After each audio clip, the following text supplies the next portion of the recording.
All right, what's happening, everybody? It's me. I'm back, Robert Phoenix. It is the Friday FARcast, and it is the first Friday of the month.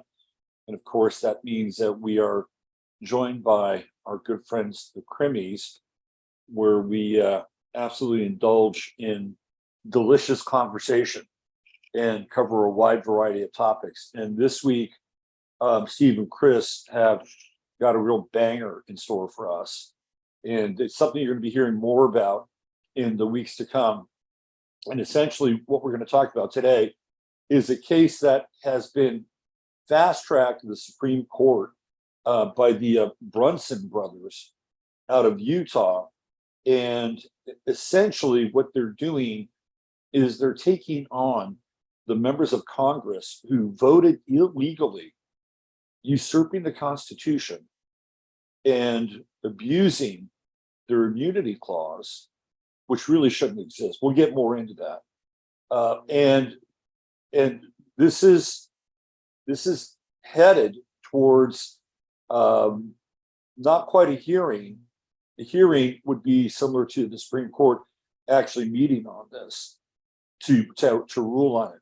But it's going very rapidly into a place where the Supreme Court absolutely has to discuss this as a case. It's a very fascinating story. And we have some video lined up from Sarah Westall's show, and I'll be happy to put a link to Sarah's website so that you can watch the entirety of the video with Lloyd Brunson. So we have a great show lined up today, and the Crimis have really done their homework on this. So before we get into it, of course, I need to give some love and respect to our sponsor, which is True Hemp Science. And people know that I've been singing the praises of True Hemp Science for a while now. And if you're interested in trying CBD for the first time, or if you've tried it, you haven't been really impressed with the results that the CBD that you've been using has given you, I implore you to try the products from True Hemp Science, which everybody has found to be very effective. And some of their top sellers, of course, are the gummies, the sleep gummies, which are the secret weapon, and the moon dust, which I had some of this morning, and it did what it was supposed to do.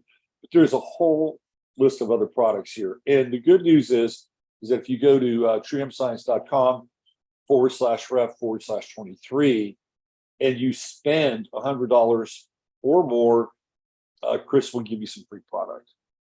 And all you got to do is put 15 MINS into the little checkout box at the bottom of the transaction. You spend $150 or more, and you get free shipping. So we only have one sponsor here, but it's a great one. We're into quality, not quantity. So that's truehempscience.com/ref/23. And if you, I'll have the link in the show notes as well.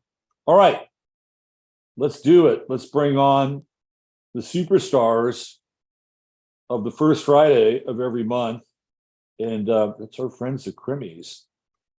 And we're going to get into this really interesting story that is bound to absolutely make headlines here. All right, there you are. Hey, you have us cracking up over here. okay. Why is that? Well, let's see. First off, bangers. Isn't that like an Irish term, like bangers and mash or something? Somebody's going to know. Right, but Bangers it's also used to denote like a really hot smoking track. Like that's a banger. Oh yeah. Right. Yeah. It's just kind of I'm dipping into it's like an Irish dish. I'm dipping into Gen Z. Almost like Bubble and Squeak. Yeah. I'm not sure that. I've not got into Bubble and Squeak, but who knows? Well, okay. That's cabbage. Speaking of Bubble and Squeak, look who's here now. Oh, there he is himself. Yes. Aw. The maestro. Well, and your opening track is a banger too. You know, it's like Yeah, It's we like liked it. Berlin school with a little bit more drums on it and bass, and we like it. So I felt like it was in the seat of the Enterprise, and I was wondering, with all those stars coming toward us, why we didn't crash into any of them.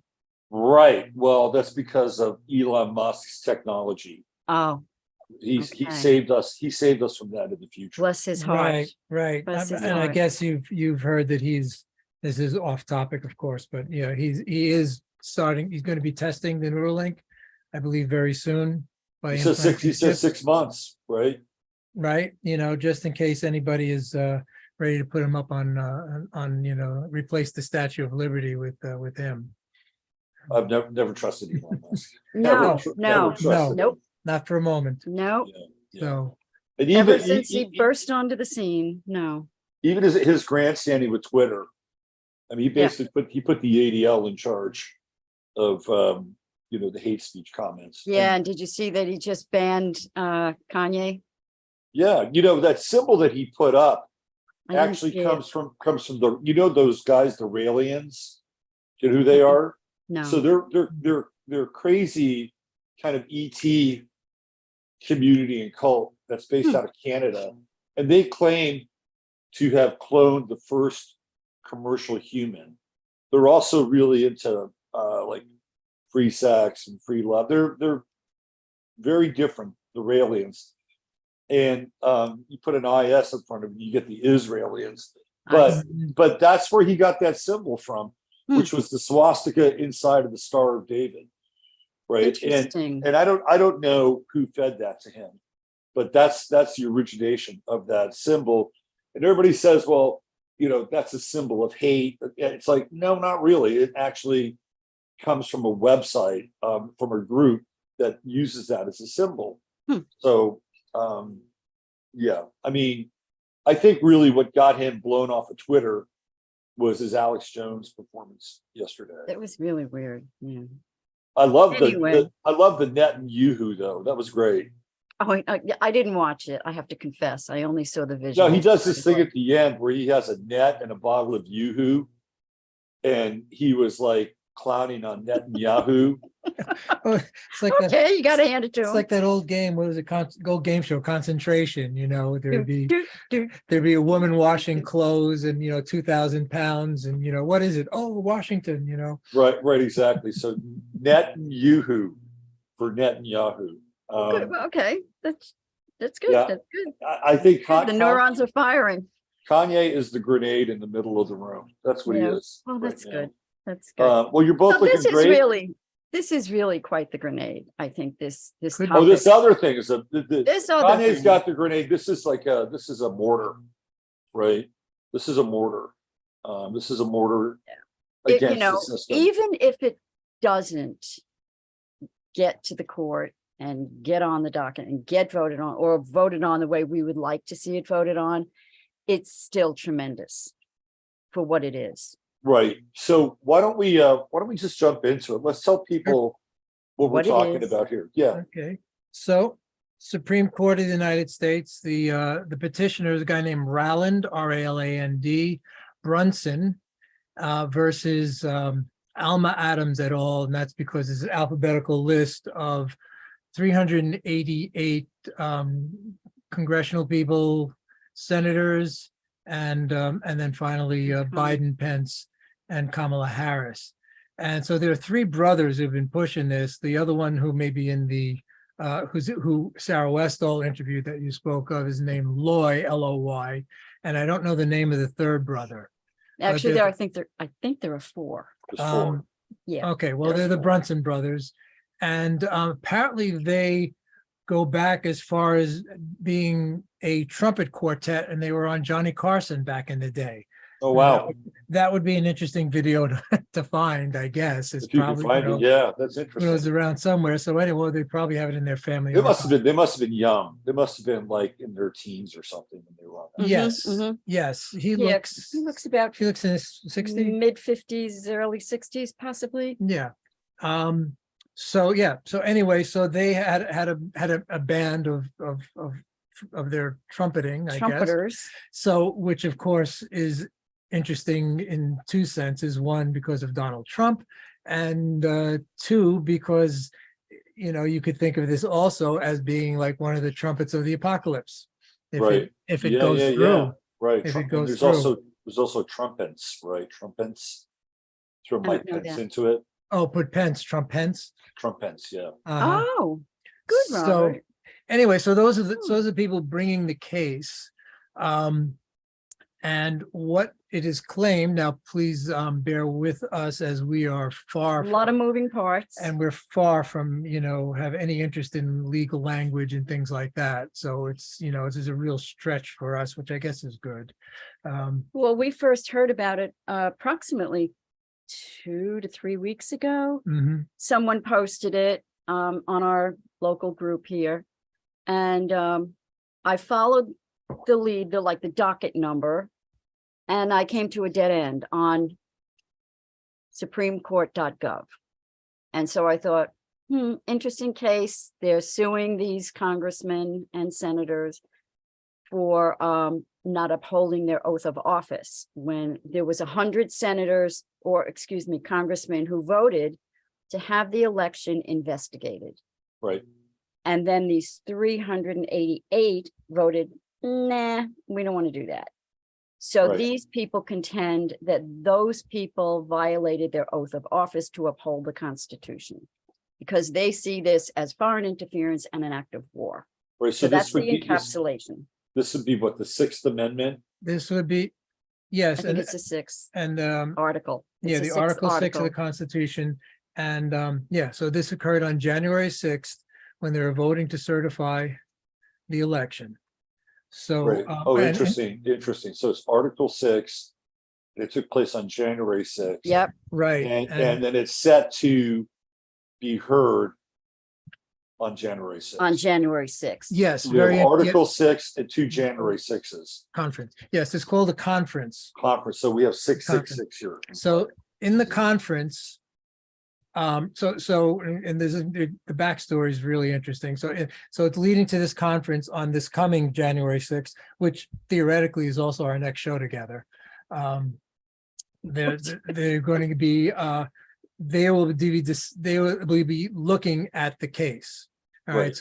So but just the fact that it got that far is really strikingly interesting. Yeah. So that story in itself is really interesting. Now, he also said that they can hear it anytime before January 6th as well. Oh, really? I missed that. Good. That's good to know. That's in there. So, but Did he say that with Sarah? Yes, he did. But they have a date that they have to do it by. And so that date is dialed in January 6th. And I think there's only 1 or 2 days a week that they have conference. It's either on Friday. Only on Fridays. Only on Fridays they do the conference. So in other words, you when you petition the Supreme Court, there's the clerk of the Supreme Court that goes through the thousands of cases that come to them, and they'll pick, what do they do? Something like 150 each session. Right, for the year. Right. Right. For the year, So it'd be the session for the year. Yeah. So someone is kind of the gatekeeper, the clerk of the Supreme Court, who, you know, and because, and I'm sure the judges know what's coming up the pike and what's being delivered to them. So I'm sure they have some sort of influence in what, you know, passes, you know, from so 150 over 1,000. So, you know, whatever it is, you know, 10%, 5%, whatever small percentage actually make it. So at this conference on January 6th, that is where they decide whether or not to proceed to an actual Supreme Court trial. And when that is, I don't know, but that would be sometime during 2023. And for that to happen, 4 of the justices have to vote to allow it to go to trial. So that 6 of them can't, so 6 can't stonewall it. 4 It can be a minority. 4 can move it along. Right. And the fact that it was accepted at all is almost insanely impossible, because it kind of comes into the category of what they would love to call conspiracy. So, I mean, it's just so weighty and so amazing that it's really incredible that it got accepted. Oh, go ahead. You So, finish your yeah, thought. so I don't know, so should we talk about the case itself or the history of it, or I guess it doesn't matter which one? we go with? Yeah, I mean, so one of the things that he talks about in the video, which, we'll play a clip here in a minute or two. But one of the things he talks about is this is the kind of case that the Supreme Court actually wants. Right, That it has to do with extraordinary circumstances. I think that's right, what he both uses. that, yeah, and what they call first impression, because there is no precedent Right, to what they're going to have to decide on. Because what this basically is a war between two of the three branches of government, really one and the other two, actually, Mhm. but mostly between Congress and the Supreme Court. And we've heard, all these things about, Congress wanting to stack the courts and et cetera, et cetera. So that's a big part of it. And extend the number of members of the court, which would really dilute it, and who gets to pick them. Right, So I believe that the Supreme Court would feel that they have an existential role to play, that they're existentially challenged by this administration. And so it seems that even on that point alone, that they would want this to be pushed through. Because every step along the way, since they made the appeal to the Supreme Court, and they went through all the lower courts, and we'll talk about that. Once they got to the Supreme Court, when they put their petition in, it was, I don't know how long it was in, but they just figured, oh, well, this is not going to go anywhere, Well- but it's just like a Hail Mary. So they got a phone call from the clerk of court saying, hey, we got this and we're interested. And how long do you think it would be before you could actually get it to us, like the final cleaned up version? And I think their estimate was 2 or 3 weeks. And they said, well, you think you can make it a little sooner? So they kind of hammered back and forth and they got it to them in 1 week. So this was something that someone in that body, in the Supreme Court body, was really wanting to see this happen, which is in and of itself very interesting. and they also gave them advice Yes, on what to do. So, the yeah. clerk actually called them back a second time to encourage them to move it along Right. quickly. because one of the first thing they did was and there were 2 court cases and that were the same, one that was done in Utah State and one of them was done federally. And what they did was they put in like an option for immediate dismissal in all their cases, because their object was to just keep on moving up the ladder to get to the Supreme Court. That was their final goal. Their object was to lose as quickly as possible. So On the state level. one of them got caught up. So one of them gets caught up in the appellate court, and they said, hey, we know what these guys are doing. We're just not going to decide on it. So it got stuck there. And what these guys came up with was something, not Article 11, what is it? Something 11, Rule 11. So Rule 11 is where you can bring something to the Supreme Court because it's an emergency. They said, this is a national emergency and we're going to bring it to the Supreme Court while this other decision is pending. Because this, like I said, the appellate court wasn't coming to a conclusion and they were just stonewalling it at that level. So the Supreme Court gave them all these sort of, advice on how to do that. They end up bringing it.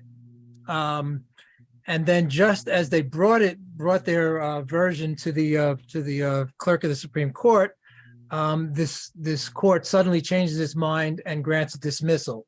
So they didn't have to go through the process anymore of proving it's a national emergency in order to get through that. And, we remember during all the lockdowns and everything, this is one of the things that these immune governors, et cetera, were hiding behind the fact that they granted themselves immunity and would not hear things and declaring things an emergency without having to prove that there was one, right? So this is one of the bases of this suit. And so anyway, so what happens is, so that gets cleared. So then the court, the clerk of the Supreme Court says, good, get rid of that, just send it in. And, we'll see what we can do. It goes into the Supreme Court. They, so now, and that gives them the date. So the other thing that's really interesting is that the US attorneys get replaced by my little notes here, By the Solicitor General. by the Solicitor General. United just States before- Solicitor General. Yeah, just before they have to send this in, which was the This is really 24th, curious. which is the 24th of November, day before 23rd of November, day before Thanksgiving. So they had until, the government had until that day to respond. And what happened was the Solicitor General, and you can find Her her name is Melissa- Elizabeth Pretzer. Excuse me, Prelogar. Prelogar. Prelogar. She dismisses the US attorneys that were assigned to the case, Right. takes it over herself. And so, and the Supreme Court also advised them to put in this waiver of challenge to it. So this woman, Solicitor Steps in. General, steps in, interesting. signs the waiver so that the government is not going to oppose this Which is, Right. at all on Very January 6th, which is so in a sense hard to believe. Is that a tactic then? Is that some tactic that they can use, that down the road, they've got some kind of action that they can Well- take because of this? I mean, Well, why would you do that? the only thing that I could think would be that the Solicitor General believes in their heart of hearts that the Supreme Court will hear this case. Will or will not? Will Will not. not. Will not. Well, that's one possibility. And I guess another one is that I know nothing about this woman, is that maybe she's on her side because she didn't have to intervene, or they could have, they could have petitioned for delays. They could have done all sorts of things. That's right. Yeah. But they yeah. did none of that. So that's what makes it interesting. And from our point of view, hopeful, Yeah, the clerk of the court is not like a file clerk. No. It's an actual attorney Mhm. Mhm. that the court consults with. So there's a big difference here, just in terms of structure, power, and authority. The clerk of the Supreme Court is acting legal counsel, which is significant, very, very significant. Yeah.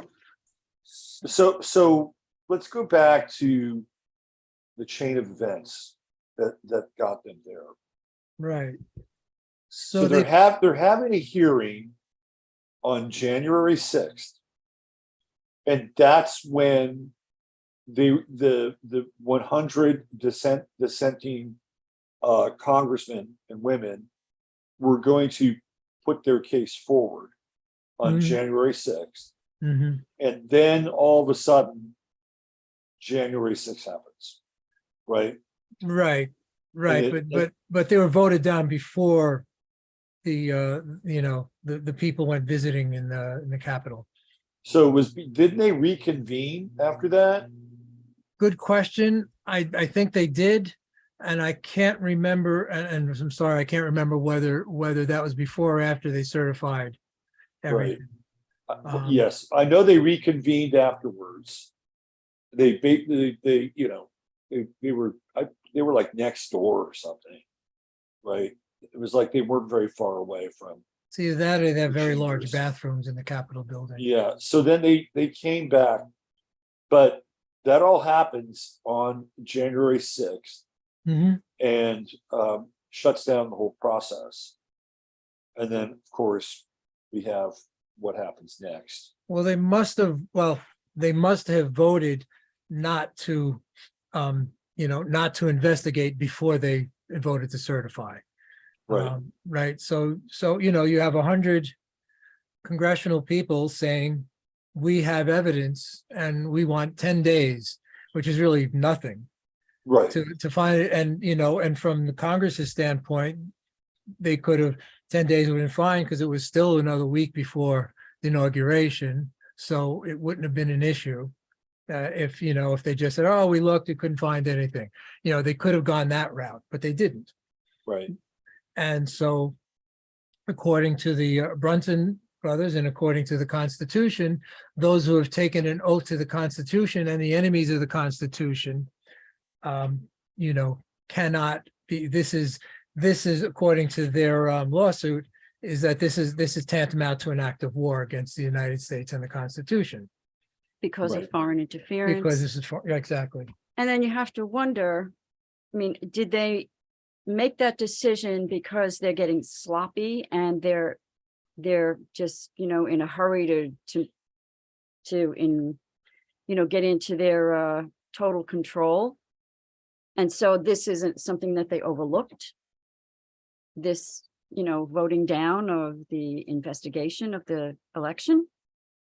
So did they just say, oh, no, and then they're going to regret this later down the road? Well, yes, I think you're right. Did I they think they are just shoot floppy, themselves in the foot by doing that? but this gets back to this core issue of immunity.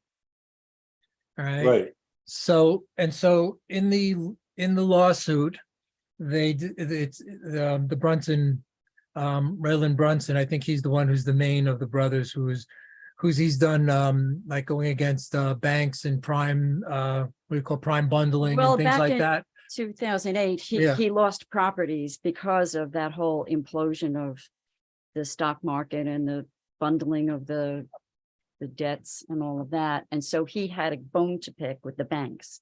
So he got involved in legal procedures and actually had submitted 2 petitions to the Supreme Court previously.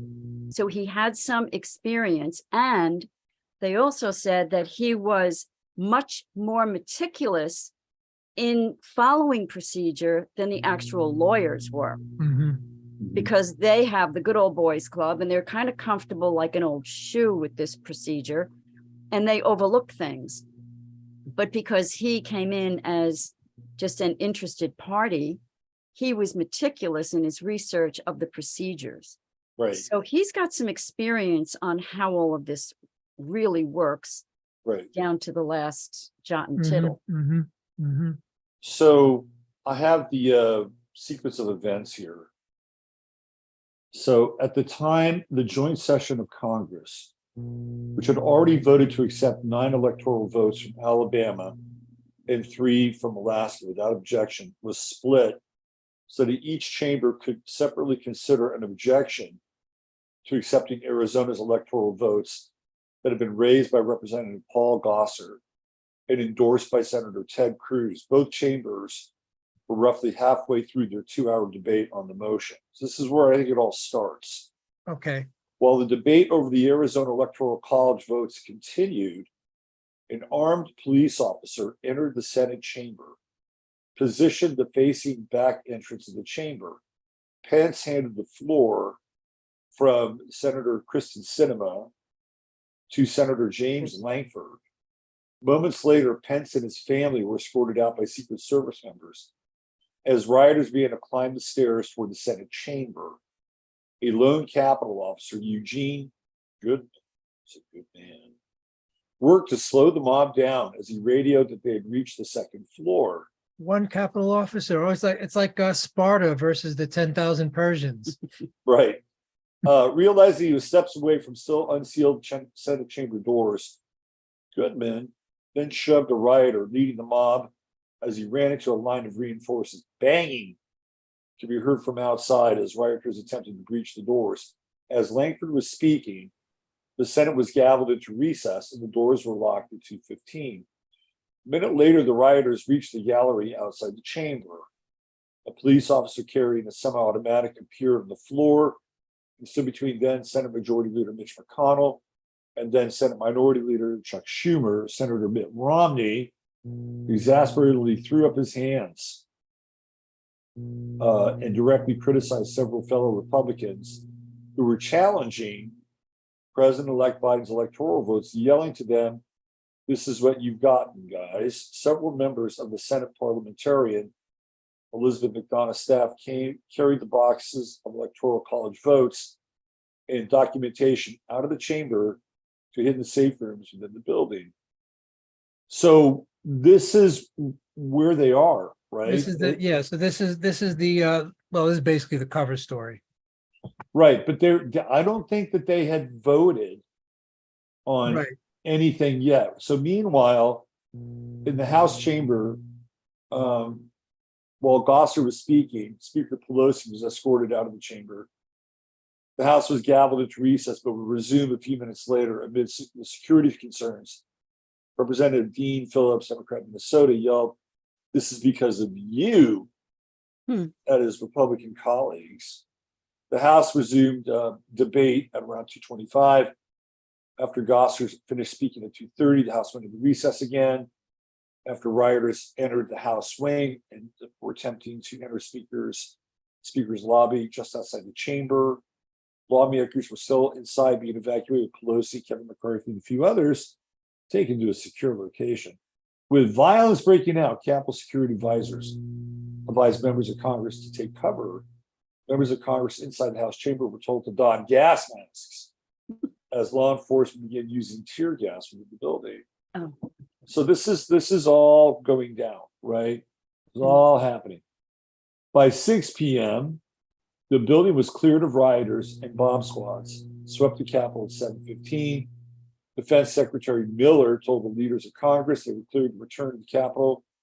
8:06 p.m., Pence called the Senate back into session. At 9 p.m., Pelosi did the same in the House after debating and voting down 2 objections. Congress voted to confirm Biden's electoral college win at 3:24 a.m. So this happens, so they're going down this path and they're discussing the exact same thing that this lawsuit is about. And then, like magic, the magic riot happens. So they have to shut everything down. Right. And it looks like by that they voted to not investigate just before they voted the other objections that they just allude to. Right. Right. So let's make no mistake here. Whatever happened on January 6th was part of the acceleration process for this. It was like, we're going to move forward and we're going to pump the brakes on this thing. We're going to move forward.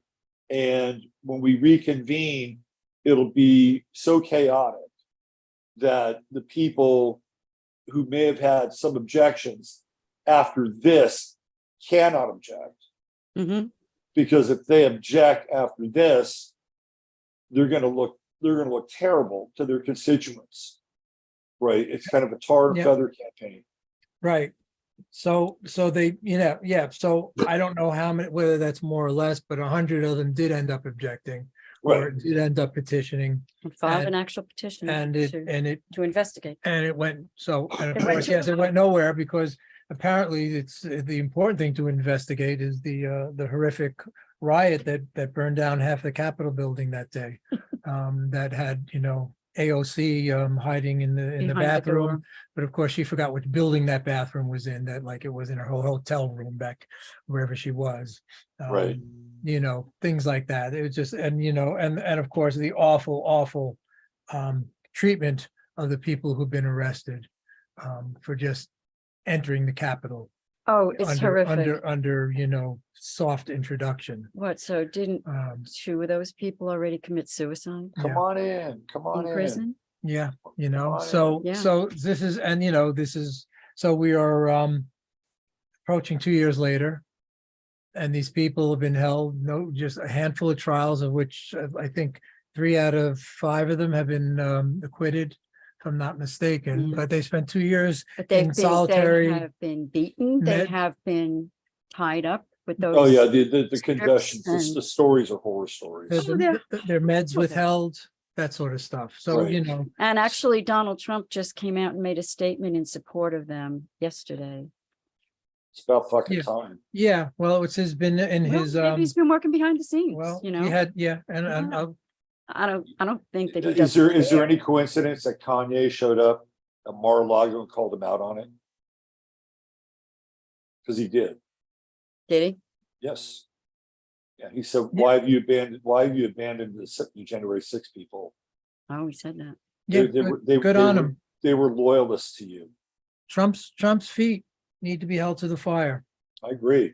And You know? and Kanye, he made a deal out of it. you know? Yeah.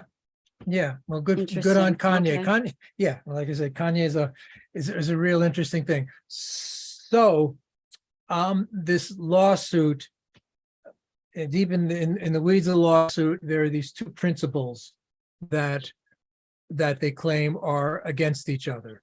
Okay, so one is called the object principle of justice, and the other is called the doctrine of equitable maxim.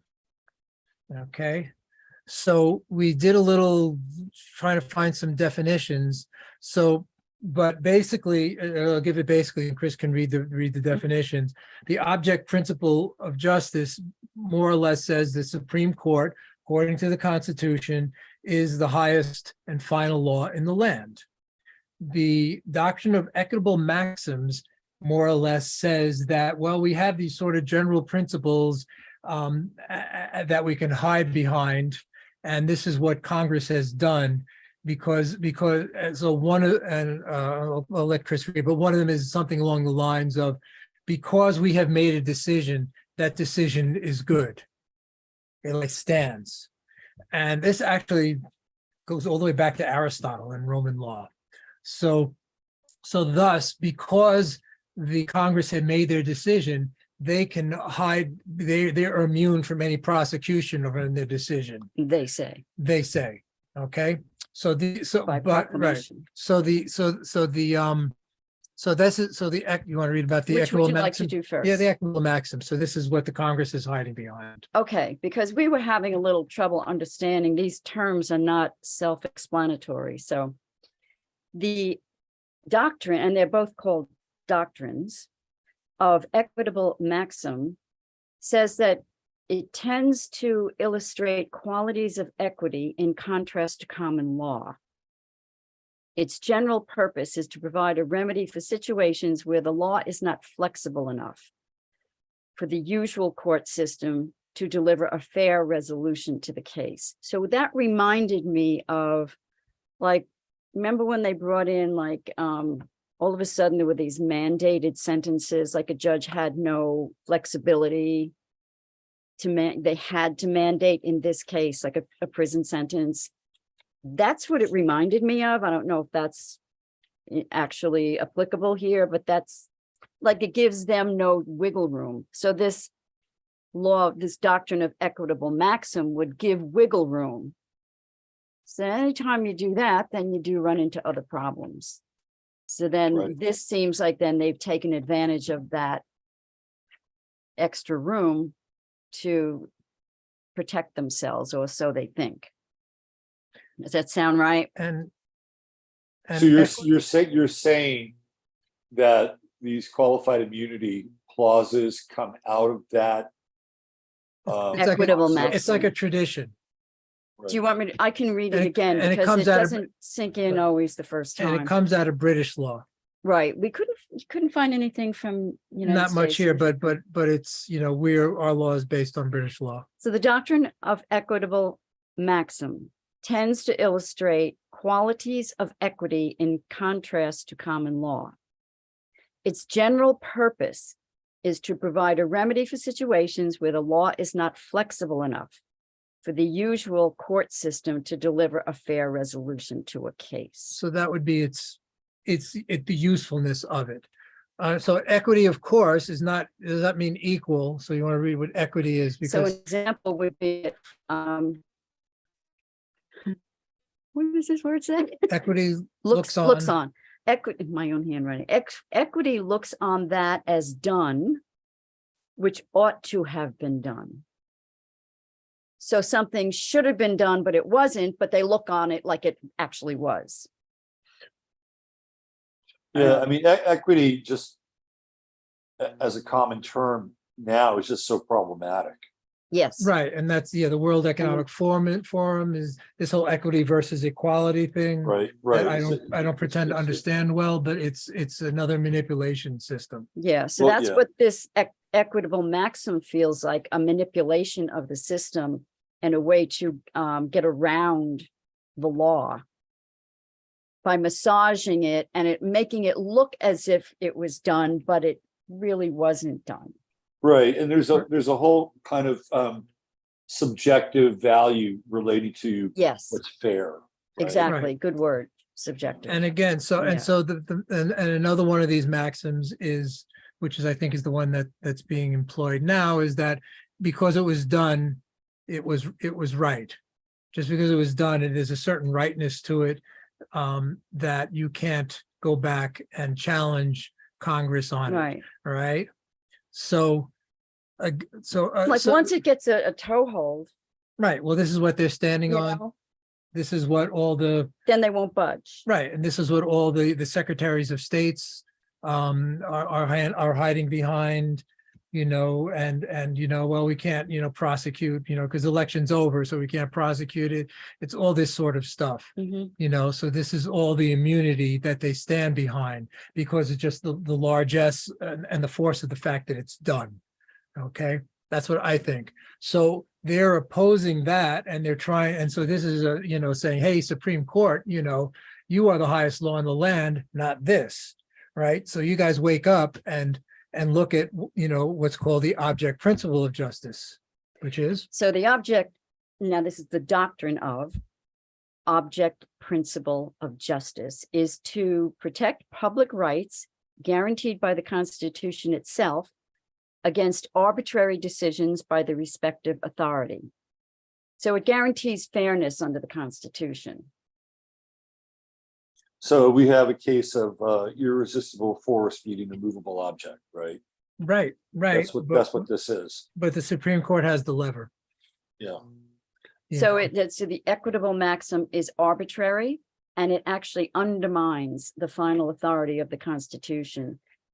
It's an inversion of the constitutional. So where intent. does this equitable maxim show up? Like what document is it living under? Well, apparently That's what I was trying to Well, find out. I said, where are these doctrines? Where are they written? right. Well, they're just, if you look them up, they're just here's some of them. But it is apparently that's what they use to dismiss the cases all the way up until the Supreme Court.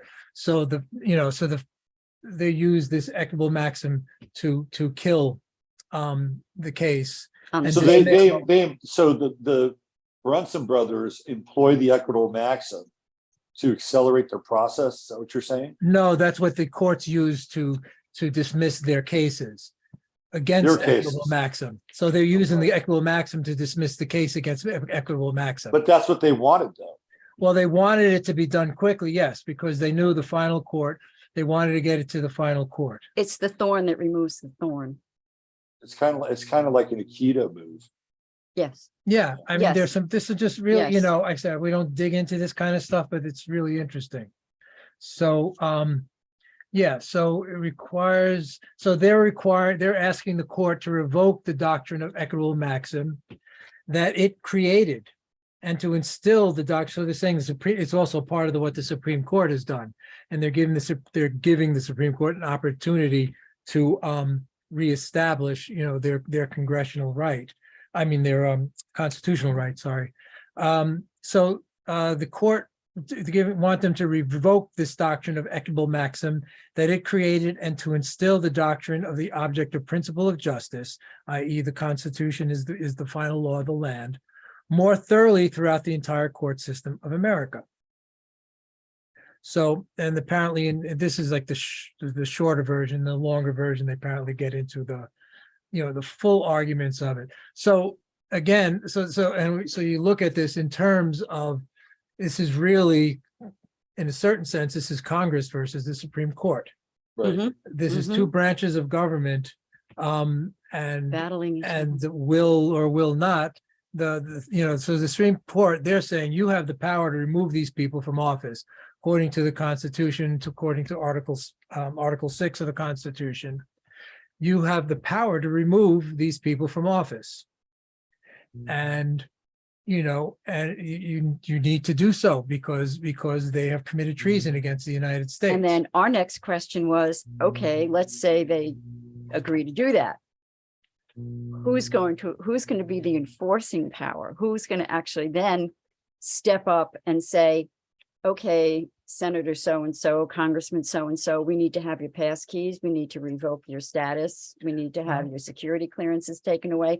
And you need to leave right now. Clean out your desk. Who's going to have the courage to come in and do that? Right. Is it going to be the military? Is it going to be U.S. Marshals. the U.S. Marshals? That's the main, that would be, Who will actually still be loyal enough to the Constitution to act on this yeah. ruling, if they rule like Right. according to the Constitution? Because what they're saying is this is an opportunity for, a smooth and nonviolent way to, Right, versus a to bloody take care of the revolution. problem. Right. Right. Right. Revolutions always have They issues, don't, let's put it yeah, that way. they don't. So this is one way for legally to replace the people who are treasonous, and they are treasonous. It's possible anyway. So it opens up the possibility of it. It says that if the Supreme Court goes this way. Now, And it's vital for people to understand what's happening here and the import of it. yeah. And the Supreme Court, of course, is under a couple of existential threats from the lame duck Congress, right? So we have the possibility, if we said, I think we said it, I don't remember, it was Packing the pre-show, court packing the courts and expanding and the justices. and thus the getting number of in justices. and thus getting in and thus watering down what's left of the Supreme Court, which has done some good things. And then also because as you recall, after the Roe v. Wade reversal or handing back over to the states, they didn't really, they reversed that decision. At the federal And- level, yeah.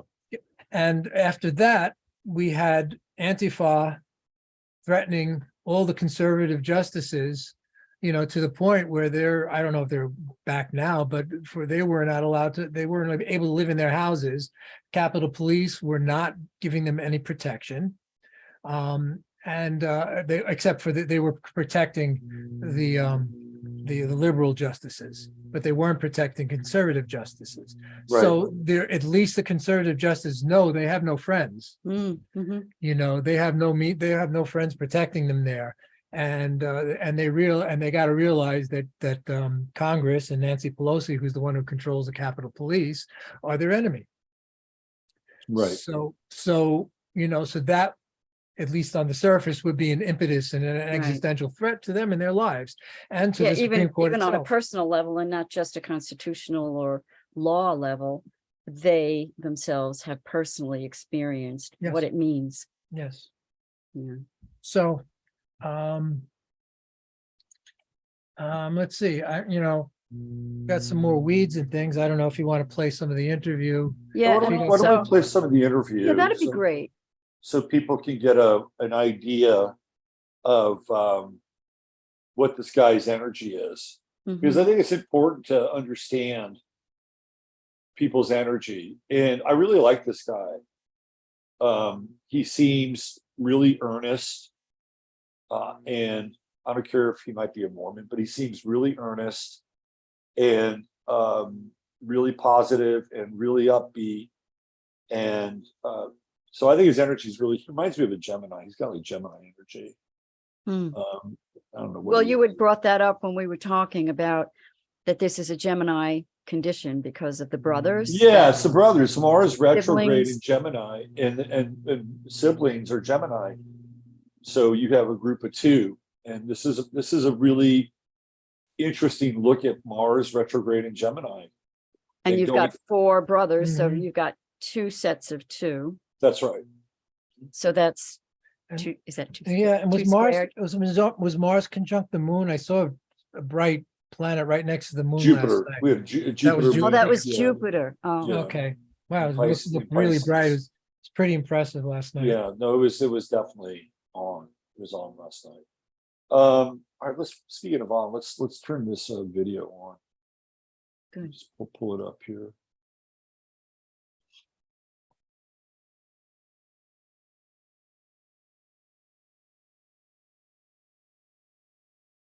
And I think I have it timed here so we can get a pretty decent.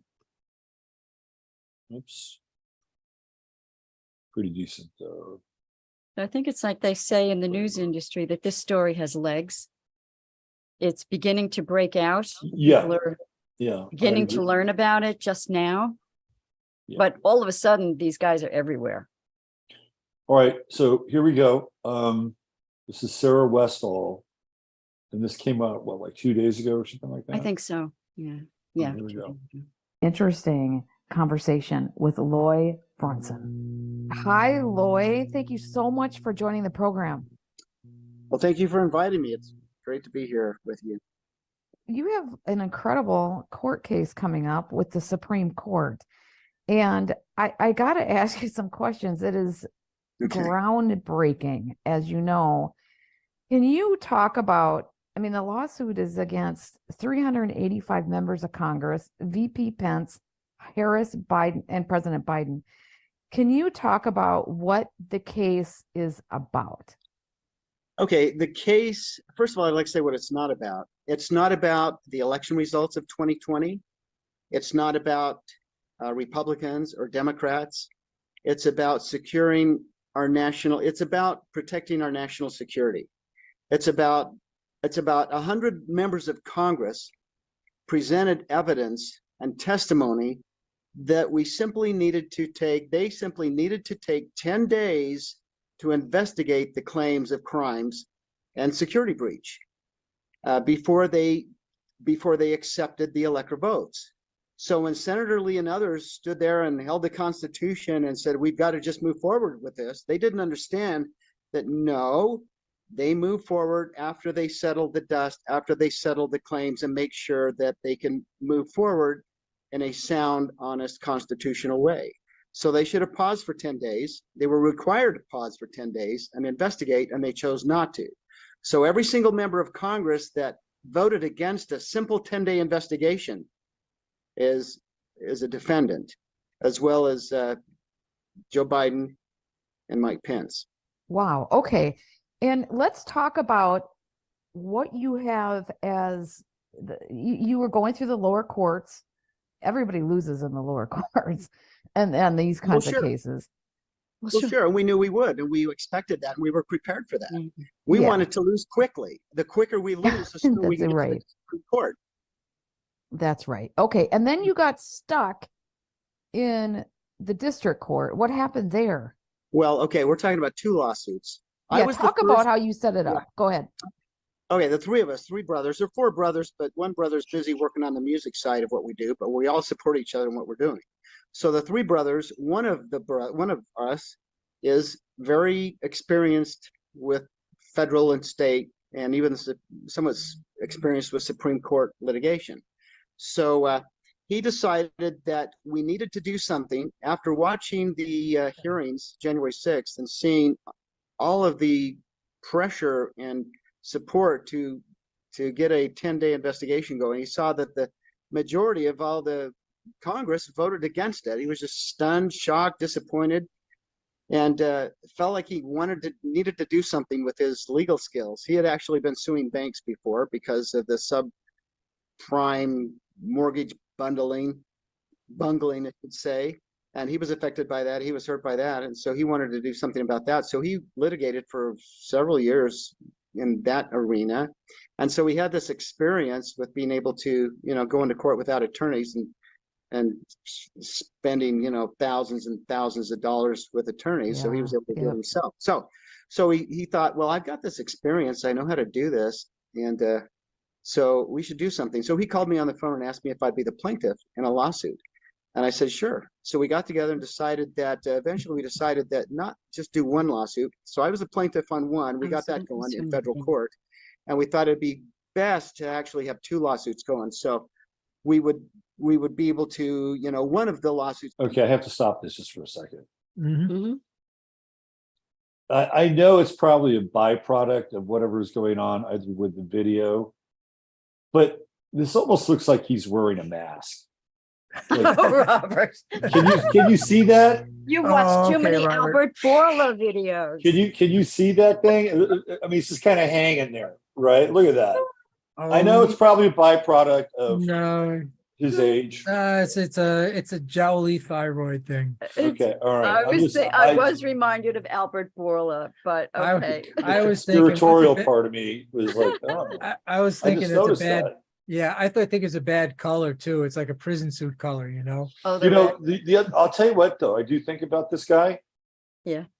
He looks like he has, and I actually believe this because back in my 20s, I was actually very interested in this and did some journalistic work in this area of investigation. He looks like he is a byproduct of a gray ET hybridization. Like Oh, you can kind of see that in his face here. Well, yeah, yes. Oh, that shape. We've noticed the oval head seems to be that sort of thing. Yeah. right.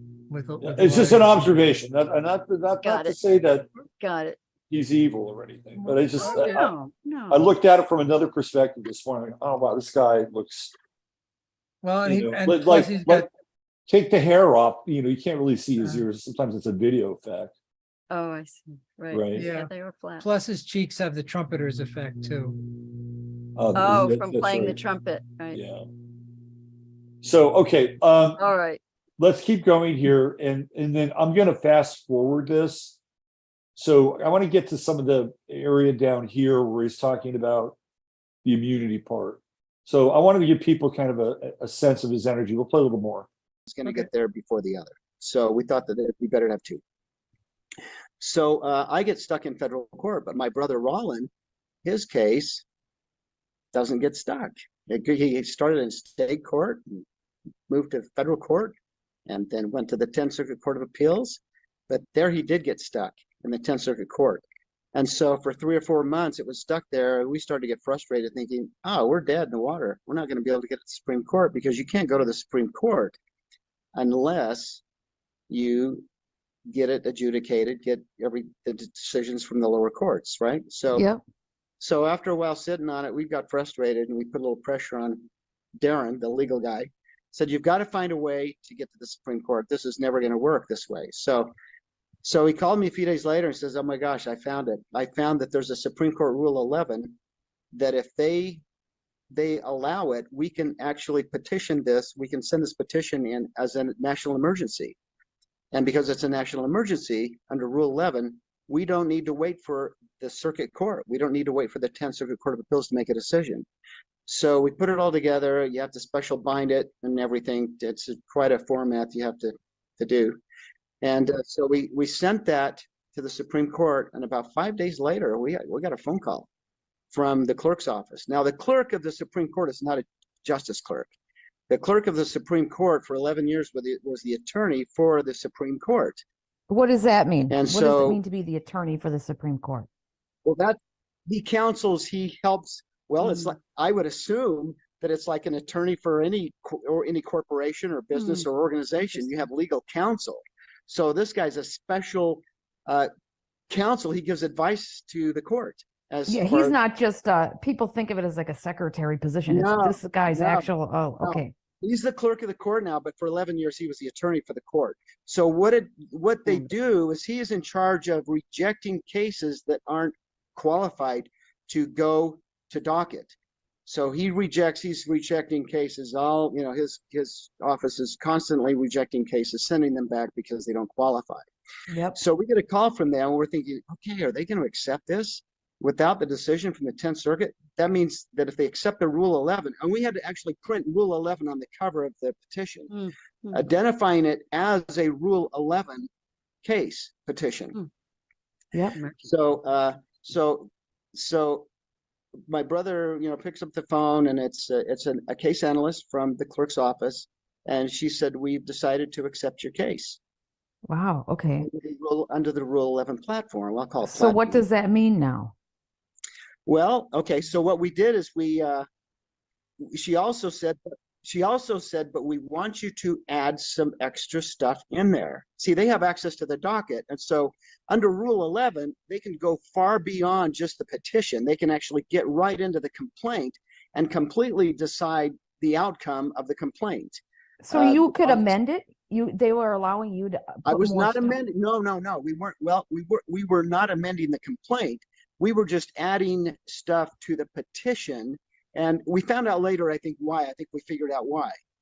And so they asked us to put pleadings. They asked us to put the motion to dismiss in there too. And so we also put the opposition to the motion to dismiss. And we later realized or believed that the reason they did that is to help the court show that they were fair and that they didn't, because what's happened, well, I'm getting ahead of the story a little bit, so I'll go back a little bit. So 2 days before we're ready to get this to them with these additions, which are not amendments, they're just additions from the complaint. The addition would be their motion to dismiss. So 2 days before we had that ready to go, the 10th Circuit Court of Appeals makes a decision upholding the dismissal.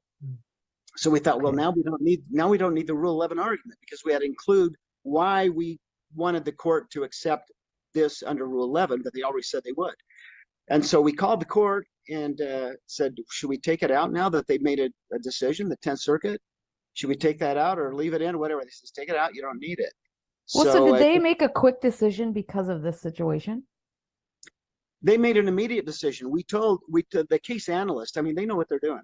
So we said, we just were noticed by the 10th Circuit Court of Appeals that they've made a decision. So now do we need Rule 11, or should we take it out, or should we leave it in, whatever? And they immediately said, there wasn't any hesitation. If they've made a decision, you don't need it. Take that part out. So we changed the cover where we're not saying Rule 11 anymore. And then they reminded that they wanted that other material added to the petition that isn't required. And then they said, the analyst said, how soon can we get this petition? And my brother says, well, probably a couple of weeks.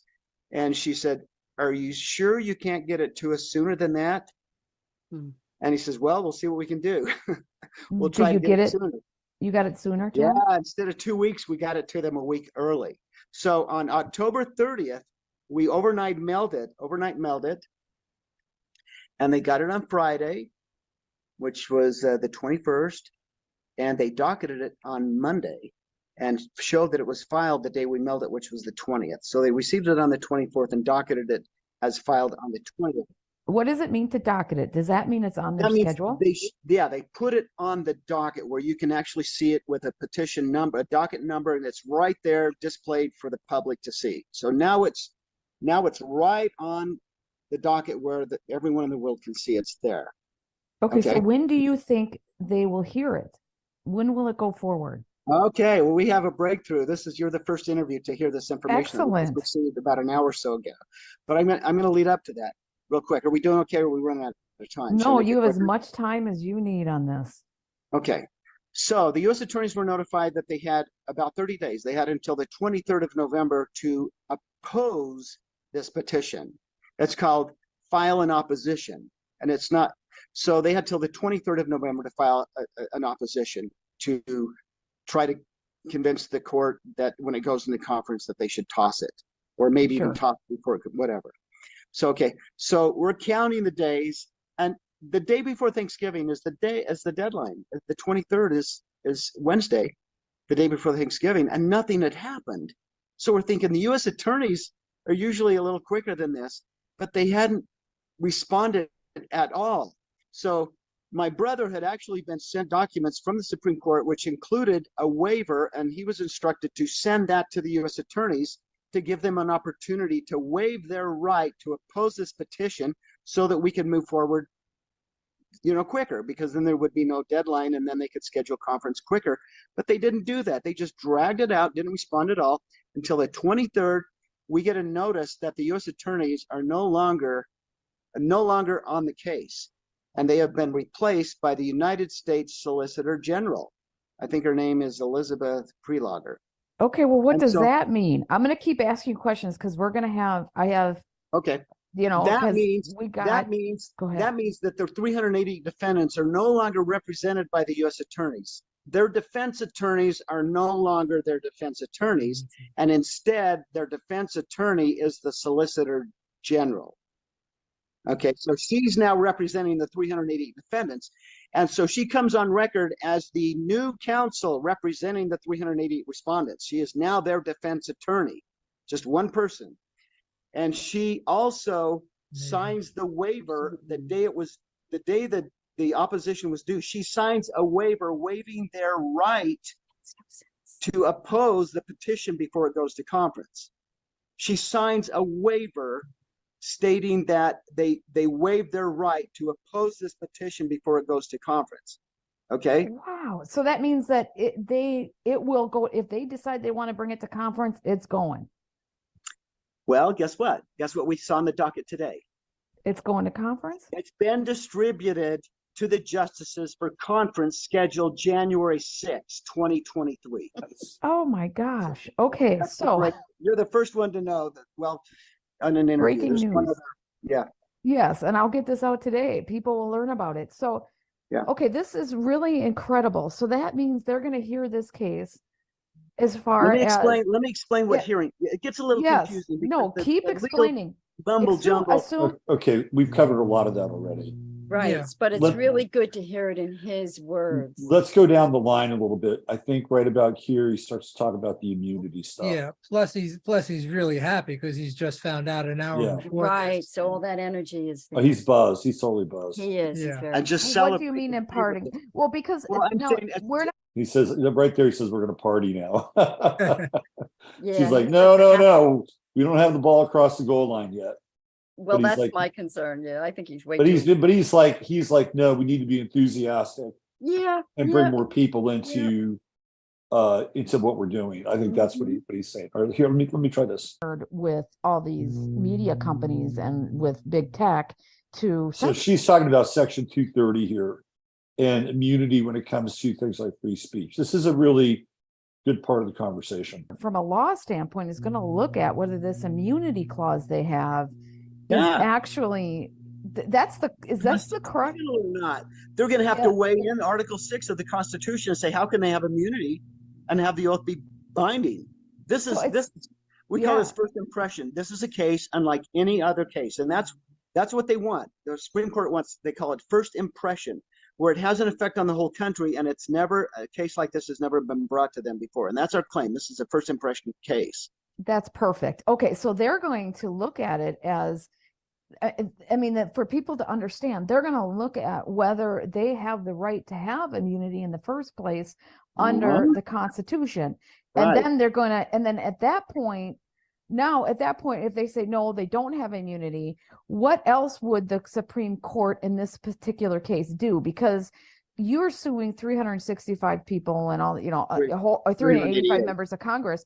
Now, would they also decide on whether these guys breached their oath of office, or would that have to go back to court? Oh, no, they could completely, based on it being a national emergency, they can handle the whole complaint and completely the reliefs, the judgments, everything, the whole thing. They don't need to put it back to a lower court. No, not at all.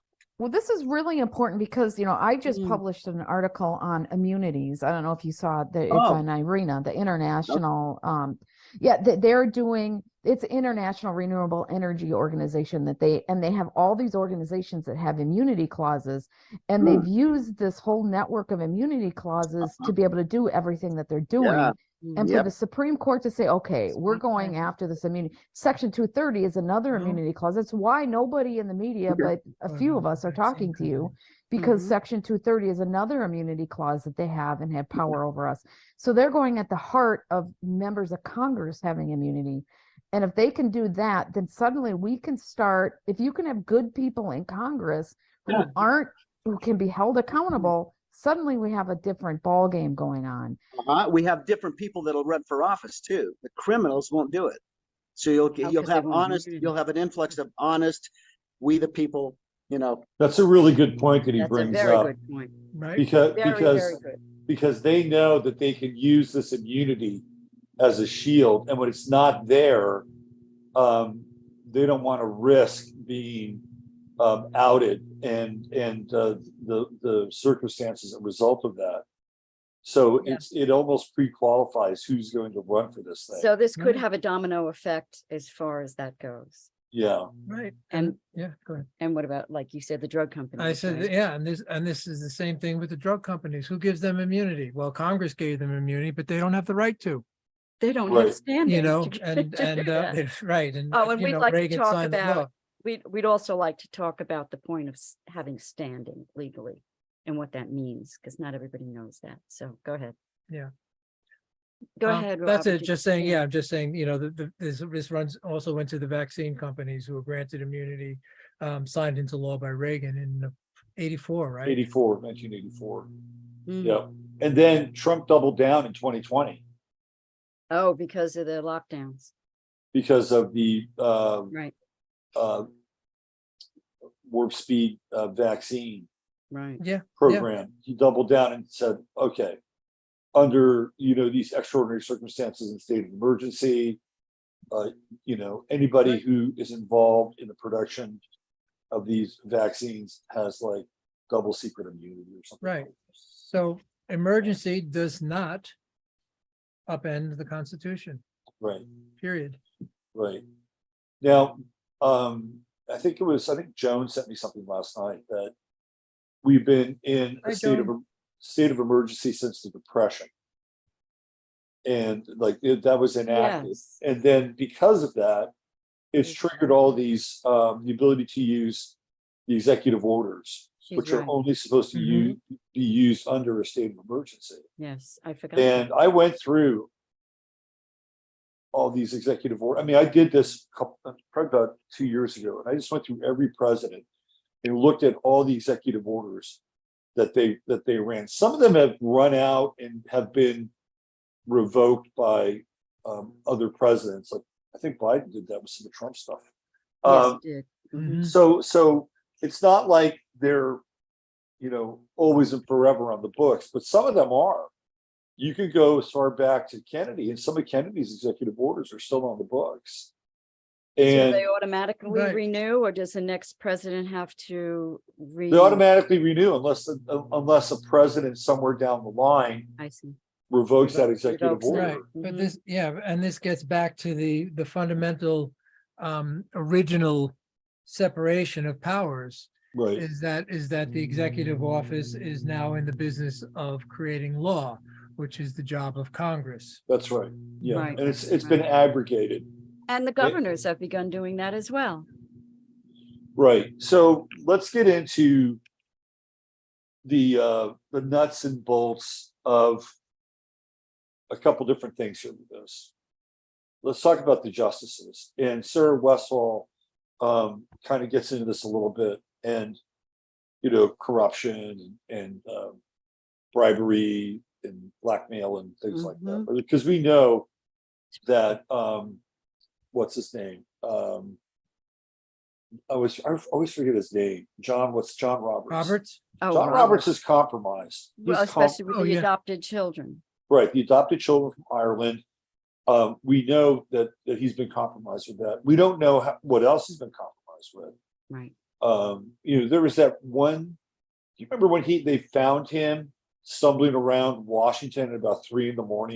Oh, no. and he had a black eye? You guys don't remember that? No, he's got the black eye club. He had the black eye. They found him stumbling around Washington at No. about 3 a.m. This was a couple of years ago. I was like, ooh, what's that about? And didn't he push through Obamacare? Oh yeah, he was. Yeah. He was. He was the linchpin. deciding vote. Yes, he was. And he swore Obama in under a Mercury retrograde.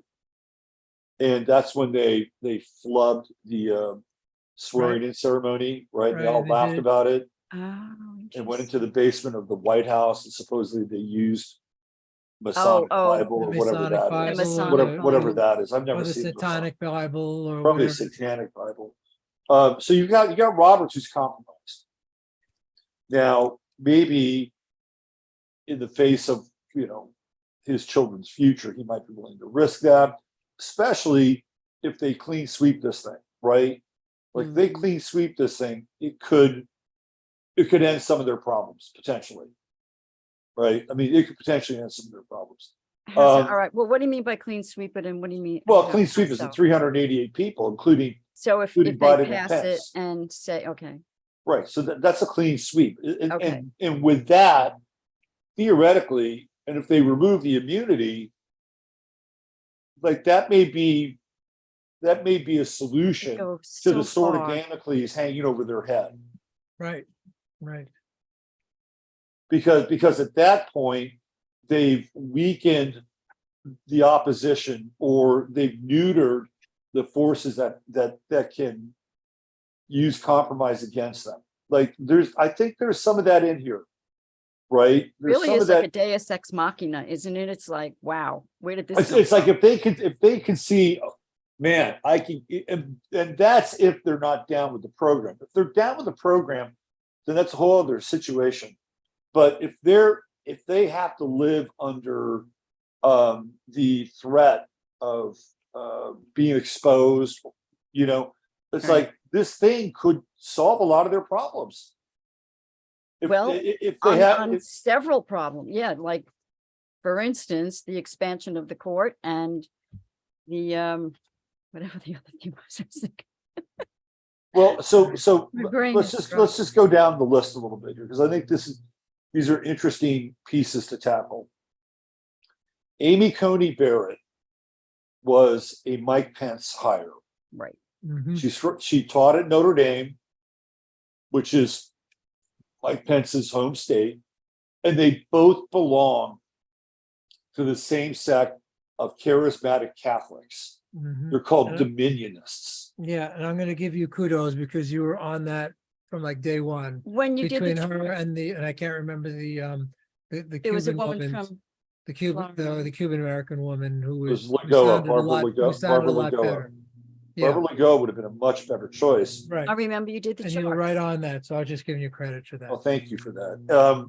So she's, if she wants to be loyal to Pence, who's in this case, Yeah. she's going to be a hard wheel to turn on this. And she's already demonstrated before Mhm. that she sold Trump out in Yes. previous rulings. Yes, she Mhm. has. So that leaves Alito, who I think of all the justices is probably the one that has the most integrity. Mm-hmm. I think Alito, if he was the one guy that kind of put himself out there when Right. they were going through the machinations of trying to review this election, in fact, it was him and Thomas. Mhm. And Thomas has been pretty consistent He's with, been pretty good. he's Yeah, been pretty consistent.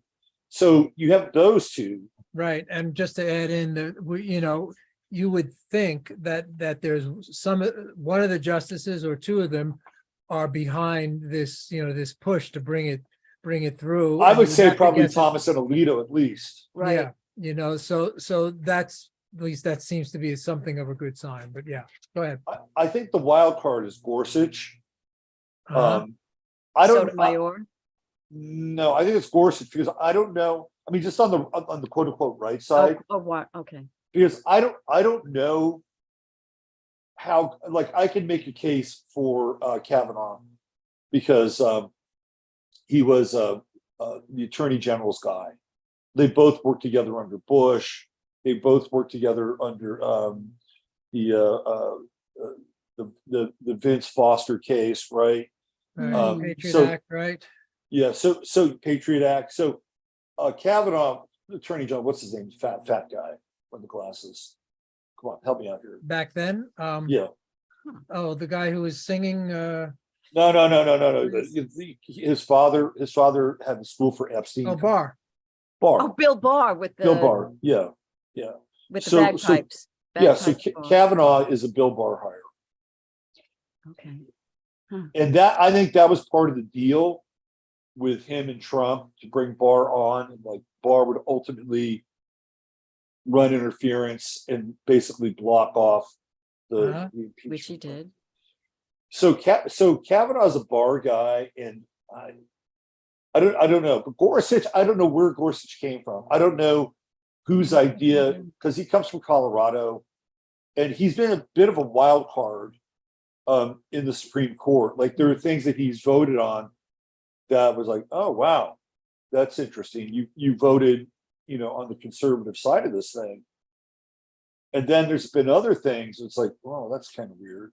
Like his big case was returning Eastern Oklahoma to the Indians, right? The native tribes, like Tulsa belongs to it's like its own Oh, nation now. really? Right. Yeah. That was a whole big deal for a while. Yeah. So he's kind of a wild card. And I don't know which way he would go on this, but let's just say he sides with Alito and Thomas. You got it. You're gonna have, because I don't know if the other side is going to bite on this. I don't know.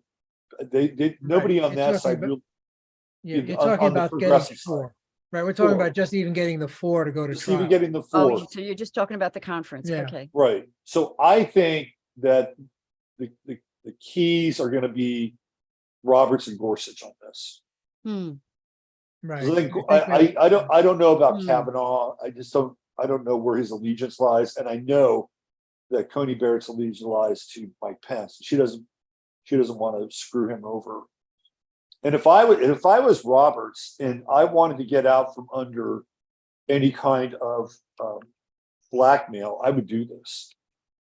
I would do it because I think this removes the threat. They'd be heroes. Yeah, and that's what he talks about. He says this would cement their legacy as absolute heroes and resetting the balance of power in this country.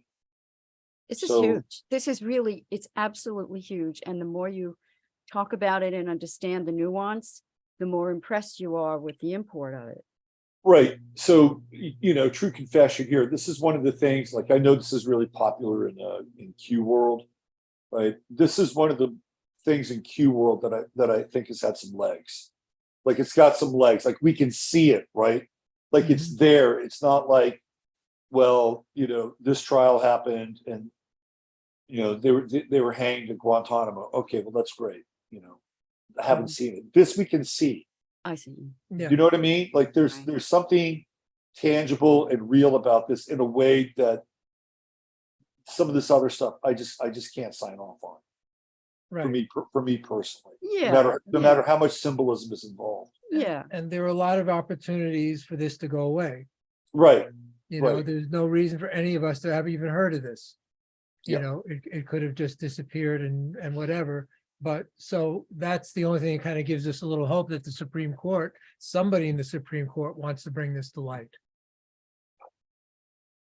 Yeah, he brings up an interesting point in that these justices have they have grandkids, and they're going to have to live in a country where the egregious excess of abusing qualified immunity will just, it'll create more and more problems. And it only get worse. It'll only get worse.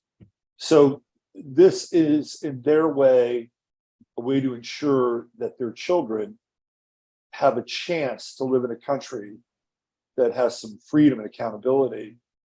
So, I mean, that kind of thinking actually goes a long way. Now, I don't think Elena Kagan has kids, so you could probably throw her out of the mix. Yeah. Ketanji Don't know her Brown much at all. Jackson, forget her. Yeah. Sotomayor actually has, I think, a favorable relationship with Clarence Thomas, if Yes. I'm not mistaken. Yes, I think so. Hmm. They actually like each other. Yeah, they can actually have lunch together and Yeah. Thing. So she might be interesting from that side of the bench That's good to hear. as far as wasn't aware. wild card. So let's play this out. So let's say they get the 4 votes that they need to actually hear this case. What are the dynamics around hearing the case? Do they have to call witnesses? Do they just deal with the evidence at hand and make a decision based on that? What do you guys have any insight into that process? I think it's just going to be like any other trial. The Supreme Court is like 75 feet above you. when you give your arguments to impress you. I'm sure that's a standard So procedure. they will actually have to present the They'll have a case. trial. Yeah, they'll have a trial. I think it's most things that present arguments.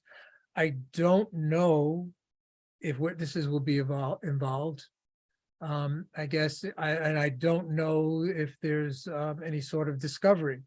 The discovery is all in the previous cases. I mean, it's all, it's not testimony that needs to be. It's pretty cut and dry. heard. This is the Constitution. These people have violated and It and does they seem have, cut and and dry. it is treasonous and it's an act of war. Is it, and the Supreme is going to decide if that's true. The government will obviously, we think, say that this is not true and here's the reasons why. But, they're citing the Constitution. So it's either they're gonna have to go against the Constitution and throw the case out, and then it's his usual thing. Oh, it's 5-4, and the losers, get to write their dissenting opinion. But so anyway, it's hard to imagine them winning the case. But again, it's just the fact that it got this far, at least is going to bring it out in the open. Do they have an appeal process? If No. Supreme Court, no, there's no appeal. That's it, done. It's the law of the land. at that last point. stop. But you Yeah. can't appeal to them to say, well, we really feel like you sidestepped this very clear law. Nope. Nope, No. that would be the dissenting opinion, and that's all you get. But that, that would be for future courts to look at too. Now, enforceability becomes a question. Mhm. It's a good question, And he brought that up, like, well, what do they do? right? Like, do they Try to send in picture it. US Marshals and walk them out?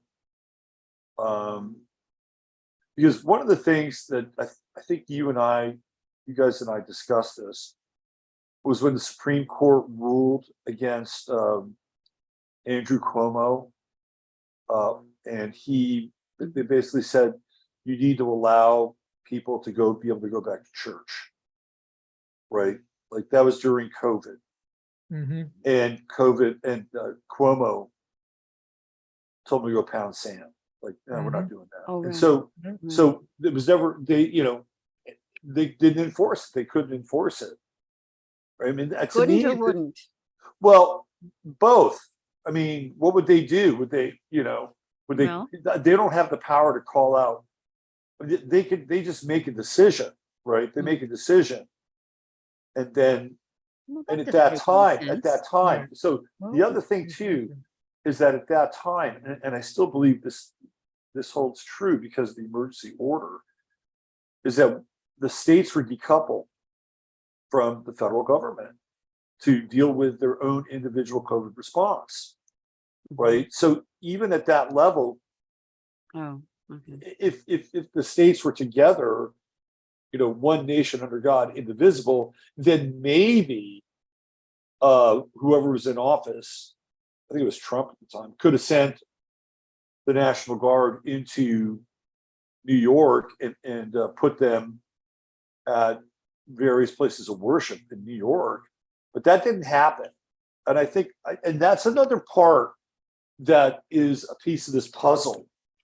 Like these emergency orders that happened during Trump, like on 3/11, I'm sorry, 3/13 and 4/13, 1 month apart, which essentially decoupled the states, right? Because Trump said, well, California is going to deal with COVID differently than North Dakota. That has not been revoked. We're still in this place where we're kind of balkanized, right? And I don't know how that impacts the decision or impacts enforcing the decision. The other piece is that this is the District of Columbia. It is not a state. This is a whole thing unto itself. That's a good point.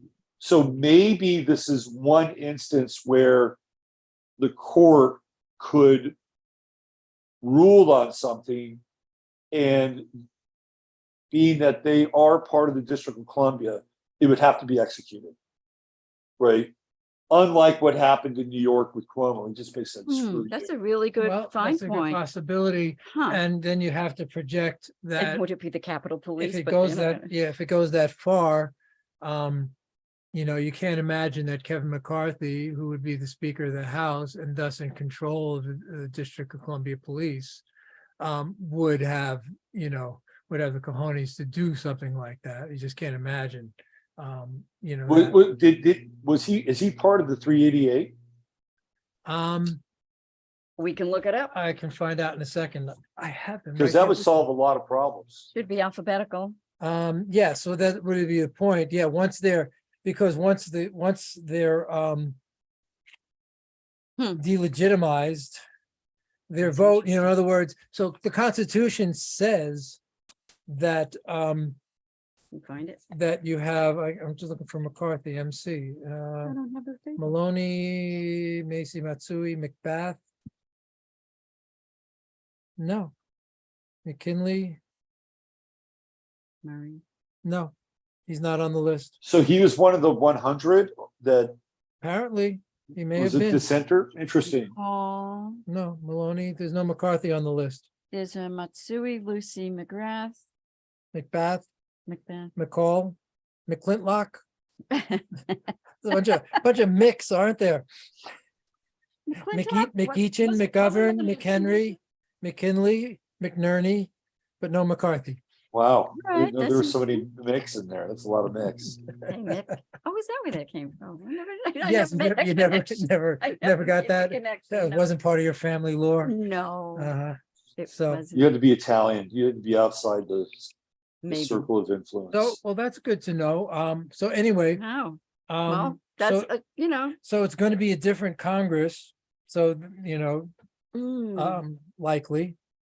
And Right. I guess it's supposed to be, like I said, it's going to be, if he's Speaker of the House, I know there's people contesting that and what have you.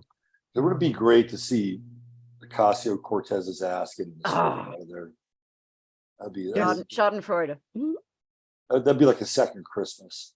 Oh, wouldn't it though? It would be almost enough. Oh, Chuck Schumer. Mm. Oh, yeah. And what's the other one? Nadler? Yeah, but the black woman from California with the big mouth. Oh, Barbara. No. What's her name from LA? Yeah, it's You know- pretty awful. She's So- so bad Flaps that we her can't gums. remember her name. Yeah, well, Maxine Waters. Waters and Sheila Jackson Lee from Texas, yeah. they're who both- always writes up these just onerous anti-gun bills.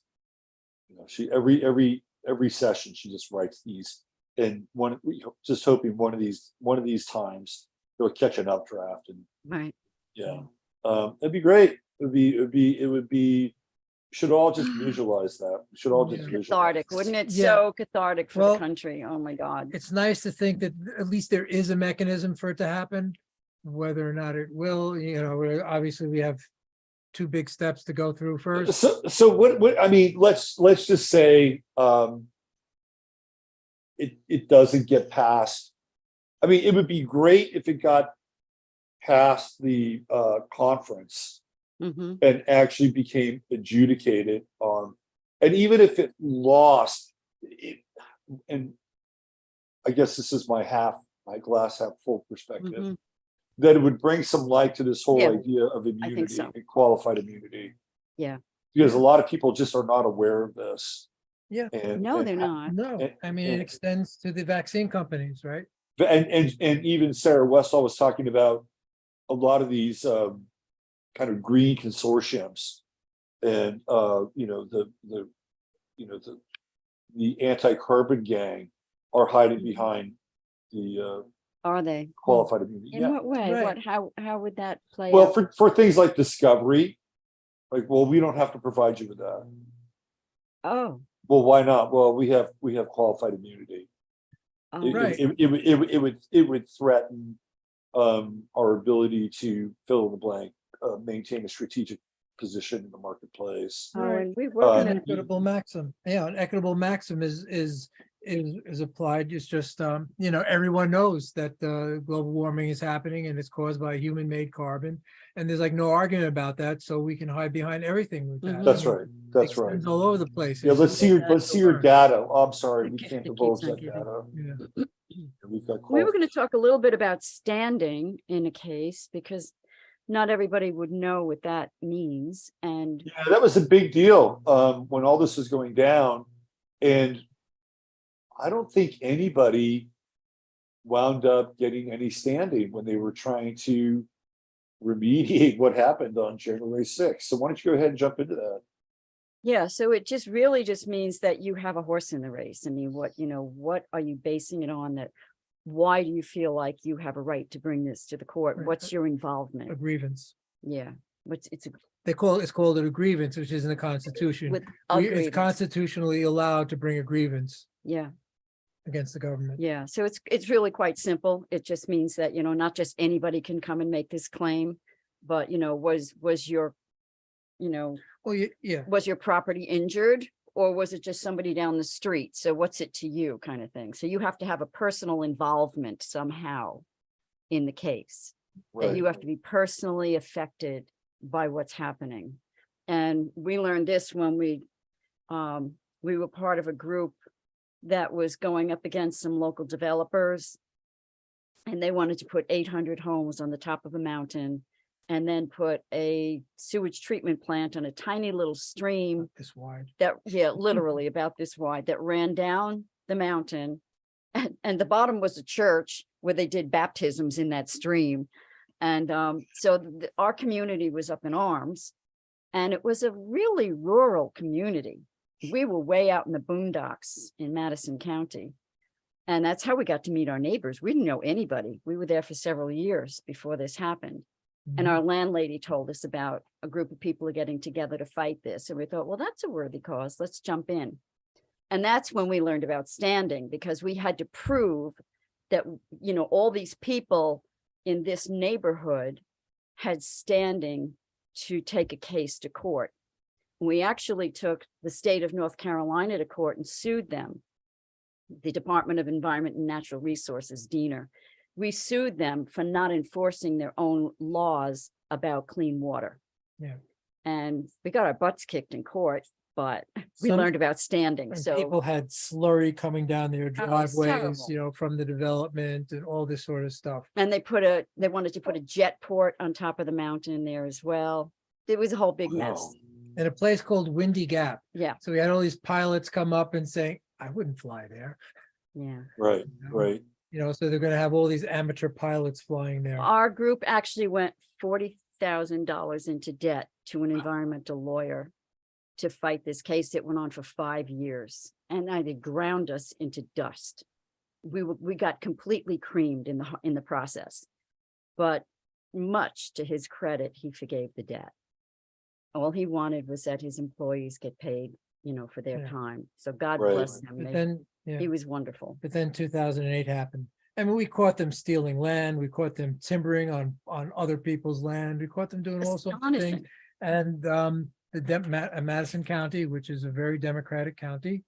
And it was just, it was just like, what's the movie Midnight in the Garden of Good and Evil or something like that. It was just this swarmy, Oh, old, smelly courthouse with really, really uncomfortable seats. you want to talk And, about being disrespected? Yeah, it was Oh my awful. God, the way they talked to some of the people in our group was appalling. And people who've been lived, generations there, not just Yeah, the young contempt, sprouts like us. the contempt that they had for the people. And this, now it's writ large.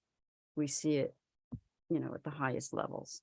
So the whole issue of standing can also be just incredibly subjective, because during the early part of the COVID, it wasn't early, it was a little bit later on, there were a group of nurses in Houston who wound up filing suit against the hospital Hmm. because that they were working at. It was one of the Catholic hospitals in Houston, and they were basically fighting for their livelihood with their jobs and, refusing to get the jab.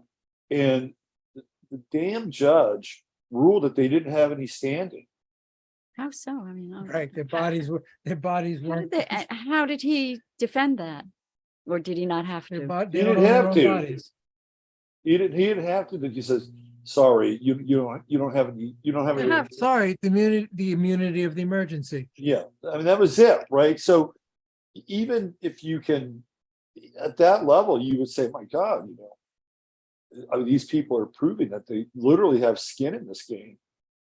Yeah, And this judge is like, sorry, I'm not going to recognize it. infuriating. It's just, to make people feel that powerless. Yeah, and I went into that judge's private financial records, and he was freaking loaded. He had so much money, Really? and he had these side deals, and they were.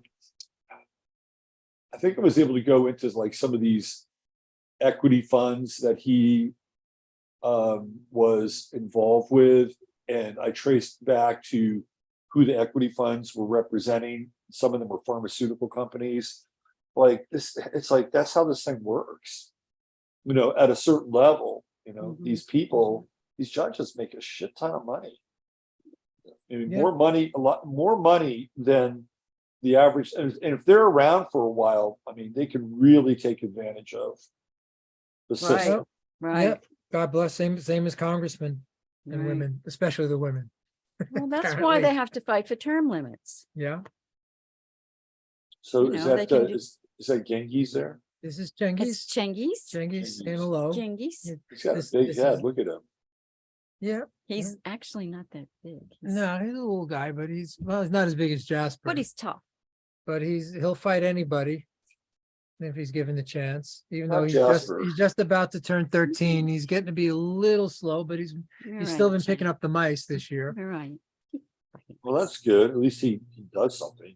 Yeah, no, he Well, is he does. useful, because he came feral, so he's got that in him. Jasper doesn't do anything like that. No, he doesn't go after mice. No, He's not a mouser. no, he's He's not. a lover, not a fighter. Jasper is a lover, and he's an internet cat. That's that's his dharma. Yeah. He's a catatar. Like an avatar, he's a catatar. Right. Speaking of Avatar, looks like part 2 is out. Did you see Who? that? What's out? Avatar part 2. Is it? The sequel is fine. Apparently it's terrible. Not interested. Yeah, the first one was okay because it was, visually okay, but It was all other right. than that- Those it things was bore me okay. to tears at this But point. really, what was it? Unobtainium was the mineral they were mining. Yeah. So James Cameron has a history of stealing other people's scripts and other people's ideas. Really? Ah, And apparently there was a movie called Fern Gully that is almost like almost frame for frame Avatar. And he actually, the whole Terminator story comes from an Outer Limits episode. And the people who wrote that episode actually sued James Cameron and they won. So he had to give them really? money. Yeah. He had to give them money and credit for at the end of Terminator. yeah, First Terminator. Yeah. somebody's been suing the Wachowski, whatever they are. Yeah. It's They for the Matrix story too, that someone had claimed he wrote it. He's actually on Sarah Westall a couple of times. Really? I So- wasn't completely convinced, but how do you unless you show me the script and it's older, of something else he did that they supposedly stole. well there was a Fassbinder TV program called World on a Wire, which is actually really good. And it has a lot of the Matrix principles in it. It's essentially this producer who winds up going into this simulated world. So there's already kind of a template. Yeah. Oh, and at the same year, Samuel Sagan published Bleeding Sun. The Oh, first, the guy, the Atlantis guy. yeah, he wrote the Atlantean Secrets, which were great, and then this one set in the future, which was exactly the same thing. Somebody wakes up, in a pod, he thinks he's in a virtual world, et cetera, et cetera. It's the same setup. Right. And then he goes and becomes this pilot to try to save the galaxy, et cetera, Mhm. something like that. Right. Except it was much more sophisticated because they had virtual reality and virtual real reality and really real reality and things like that. So they Oh, really more set up. nuance. And so this came out, I think, in '99. Mhm. And interestingly enough, the movie was shot in Sydney, and he was from Sydney. Oh, that is interesting. I He mean, was sometimes some of these ideas sort of happen Yes, they spontaneously. do. Yes, they do. I would Like think, with yeah. Watson and Crick. You know, But yeah, he had the Clare Vision School in Sydney, Australia, Uh, which was involved with sacred geometry and Steineric, like past life also regression work and all that sort of thing. Steinerian and Vedic. And So it was kind of he's- interesting stuff. It's amazing himself. And didn't he study at the Sorbonne? He studied, he was a physician at the Sorbonne and also studied Sanskrit His there. doctor- So, his doctorate. so he's Wow. pretty smart guy. He gave a talk not far from here we went to. Right. oh, that's cool. That I remember nothing about. And actually, Robert Gilbert, who has the Vesica Institute here in Asheville and gave a lot of classes on biogeometry and sacred geometry, went to the Clare Vision School. And I think that was the connection with Samuel Sagan coming to Asheville. Yeah. So anyway, so So I think we covered all Yeah. our point. Did we get through I everything? think so. did. I think we did a decent job. I would think- just mention that their website, the Brunson Brothers, Sevendiscoveries.com. 7 Discoveries, the number 7 discoveries.com, and you can download the PDFs for $1, which helps Right. them, I guess, But to support their work. I did that, and the PDFs don't open unless you download Adobe Acrobat. And we told you about that, and I got burned once, and I think you have also, by downloading Adobe Acrobat and finding and having all these other programs come cascading in after it, and it took me, whatever, half hour to clear them all out. So that's, and then I went to write them about it, and their email didn't work. So that's the other thing I wanted to just break out, that's a little caveat about a flag or two. That's our beautiful website. Now you see on the right there, I just finally got books, and these just came in, and I'm sending out the pre-orders of Elisa E's new book. And in fact, she's, if not today, doing an Oh. interview with Sarah Westall. All right. As also, she's done with Emily and Randy. The Randy one was exquisite, Oh, yeah. Randy Morgan's.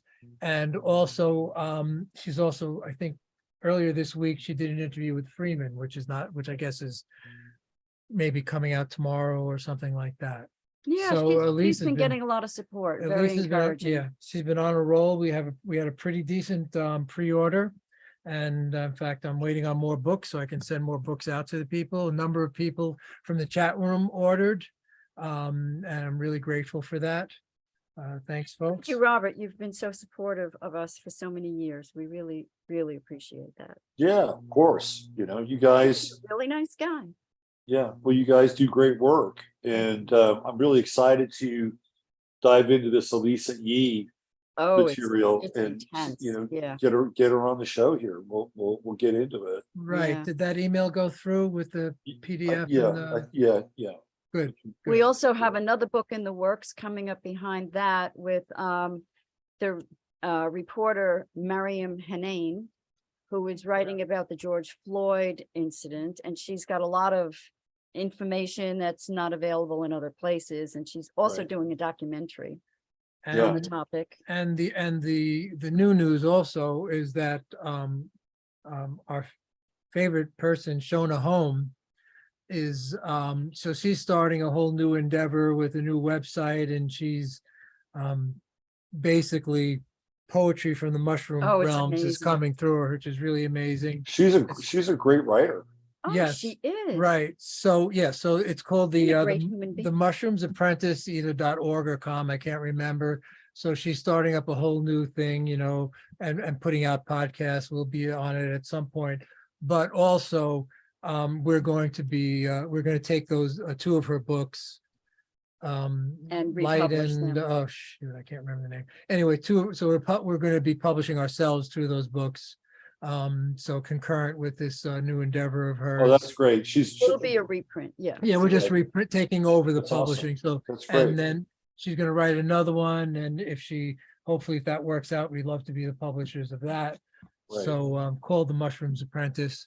Yeah. So she's doing a podcast, I believe it's on YouTube, right? Yeah, And where she reads the poetry that she's gotten as a download from her mushroom journeying. Yeah, she's really good. And the reading is so eloquent and magical and charming. She reads it so beautifully.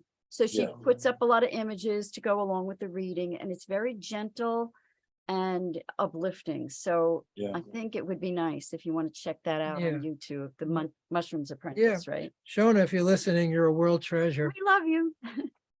She's, Yeah, I've been a big fan for a long time. and Yeah. we know her because you interviewed her once, right? And then, Interviewed her well, a couple times, yeah. and well, we talked about biodynamics, maybe one of our first shows with you, and she clicked in with that because she was doing biodynamic beekeeping, I think, and anyway, so, Anyway, she's so, here. still a lot happening in Logo Sophia. That's I'm great. like- That's awesome. You I'm writing guys my- are Yeah, getting some strong titles in there. Yeah, yeah. well, I just did our thing, and Yeah. I found out that we're both manifestor generators. Mhm. So I guess it makes sense. We do a lot of stuff. Yeah, I mean, you respond, right? You respond to whatever's going on, right? That's how you. Yes. And the manifestor part makes it happen faster. We even respond to emails. Would you say We even respond to emails. the And, emails? Oh, that's and good. comments on the shows. That's Right. good. Yeah. Right. Yeah, you have responded to comments on the Yeah. shows. which But is yeah, always those two nice. books are really important books. So Jean Hartigan Wayner's book, Walking with Alethea, talking about the abuse in the Catholic Church. And that is a nightmare story that she went through Right. with the murder of her teacher, Sister Kathy. And then Elisa's book is like, Yeah. it's an octave higher than Kathy O'Brien's book on MK Ultra. So Uh-huh. Right. intense. Yeah. Well, one of these days, just to kind of balance it out a little bit, bring a little equity, you should think about publishing a book by a male author other than Steve and someone who isn't dead. Somebody who's in debt. Who isn't dead? Who wasn't dead. Let's see, that's right. Henry's dead. Henry's dead. Um, James is alive. We Peter have a book of Lamborn poetry Wilson- by Peter Lamborn James. Wilson is dead. He's Passed gone. away. that's Yep. true. That's true. Well, that's it. You So know, it's just a notice. There's a Well, lot of well, there's a it's lot of like yin it's like there was inside the well, Logosphere. it's Huh, like the that's interesting. Outlander. Only one male author shall live. This is Steve's fantasy, I think. Or This is Highlander, his that- harem. Well, Like let's see. these all- Wait a minute. Steve's still alive. I said besides Steve. Yeah, that's just Oh, me. you It's said just like- besides Steve. This is Let's this see. is this. It's I Love figured of this Death. out. This is Steve's harem. Did you know this, Chris? Well, he's very attractive. I You don't know, get to all know. these female authors are his harem. This I I'm figured it not out. getting. I do have one. Everybody loves novel. the boy. I do have one novel from somebody, but you know, if he wants to live, I won't publish him. So, Yeah, it's the Widowmaker effect for your male authors. I don't know. That's what it is. Well, you know, that's been my whole Well, career in Henry was Asheville. like 90 when he left. So Yeah, and the one living one, James Davis, who wrote a book of poetry, he's 80. yeah. He's 80. He's on the clock. So, yeah. Sorry. Well, speaking of Chris, just had her birthday last Saturday. She did. So we're still in the arc of celebrating that. Oh, We consider it the birthday month. why not? You're a Sagittarius. You can stretch it Oh, out. I like to stretch it out. Yeah. Good. All right. Well, thanks for being here. That's it. Always Yeah. great hanging out with you guys. And you. I'll make sure all the appropriate links are in there so people can go see the Sarah Westall interview He and go was to the really- website, Good interviewer. Yeah. all that good stuff. So I guess, And I have a question before we sign yeah, off. sure. In video. How'd you choose the backdrop? What's with the cars and the fellows? it was just based on my look today. I looked like I should be in a Oh. garage. Gas station guy, uh-huh. Yeah. Oh. In fact, I got this cap from a garage in town. So I thought I it's see. I got a blue collar on. I'm wearing a baseball cap from a I garage see. in town. So let me get a fitting background for it. Okay. Mhm. I was attracted to the red car. I was saying. The red car is that an freaking Escalade or sexy, something? right? No, I don't think so. What is it? It's, I don't- Is it a Plymouth? Looks like it's an old Oldsmobile or something. It could be a Oldsmobile? Plymouth. Someone It's told me. certainly a leg up on On the Volkswagen? Beetle over there. I used to have a Beetle a long time ago. They were fun to drive. Well, this one was too fun. Oh, It was too fun. It had a very beefy engine in it. The engine was much bigger than the original engine, Oh. and it had dual carbs. It was very fast. did it have the Huh. Rolls Royce front? No, it didn't have the Rolls Royce front, but it had flared fenders. Uh-huh. And Do you have and a I had picture these. of it? It really looked, and with the flared fenders, Huh. it also had an antenna in the top for a CB radio. It literally looked like, it was yellow, more yellow than this one. It looked like a German helmet on wheels. Thing sticking up. I got into so much trouble with that car though. I can't. Do you have any pictures of it? No, I don't. But I would do crazy. I would do crazy shit with that car. There was one time I was going down this freeway in California, and I was getting off at Edgewater Boulevard in Foster City, and the curve is like this big hairpin. It's like you come off the freeway and you got a long kind of off ramp, and it goes into this kind of kind of Like bendy roller curve, coaster. kind and then it shoots out to this intersection. of Fun. And I was listening to Steve. You'll appreciate this. I was listening to Stanley Clark, and I think it was a school day. You know, Stanley Clark, Return to Forever bass player. I saw him once, yeah. Yeah. So I was listening to Stanley Clark. There might have been School Days, and I'm just like fucking rocking out, right? And I come up on the intersection where there's a stop sign, and there was a car that was stopped at the stop sign, and I just hit this curve perfectly, and I accelerated out of it like a bullet, and I'm like, fuck the stop sign, and I just went No, right you did around. not. I just went right around the guy at the stop sign because I was just so in the moment, right? Wow. And then all of a sudden the red lights come on. Oh, really? Oh, really? Oh, I thought you were going to say you Snag. crashed it or something. No. I did crash it at one point, but the red lights come on behind me, Oh, and funny. the cop Instant comes up to karma. me, and he's incredulous. He said, "You didn't even attempt to even remotely stop back there." He's said, probably I still said- talking about it I today. said, "I know. I was Couldn't help I myself. was kind of on a roll there." Did he appreciate it?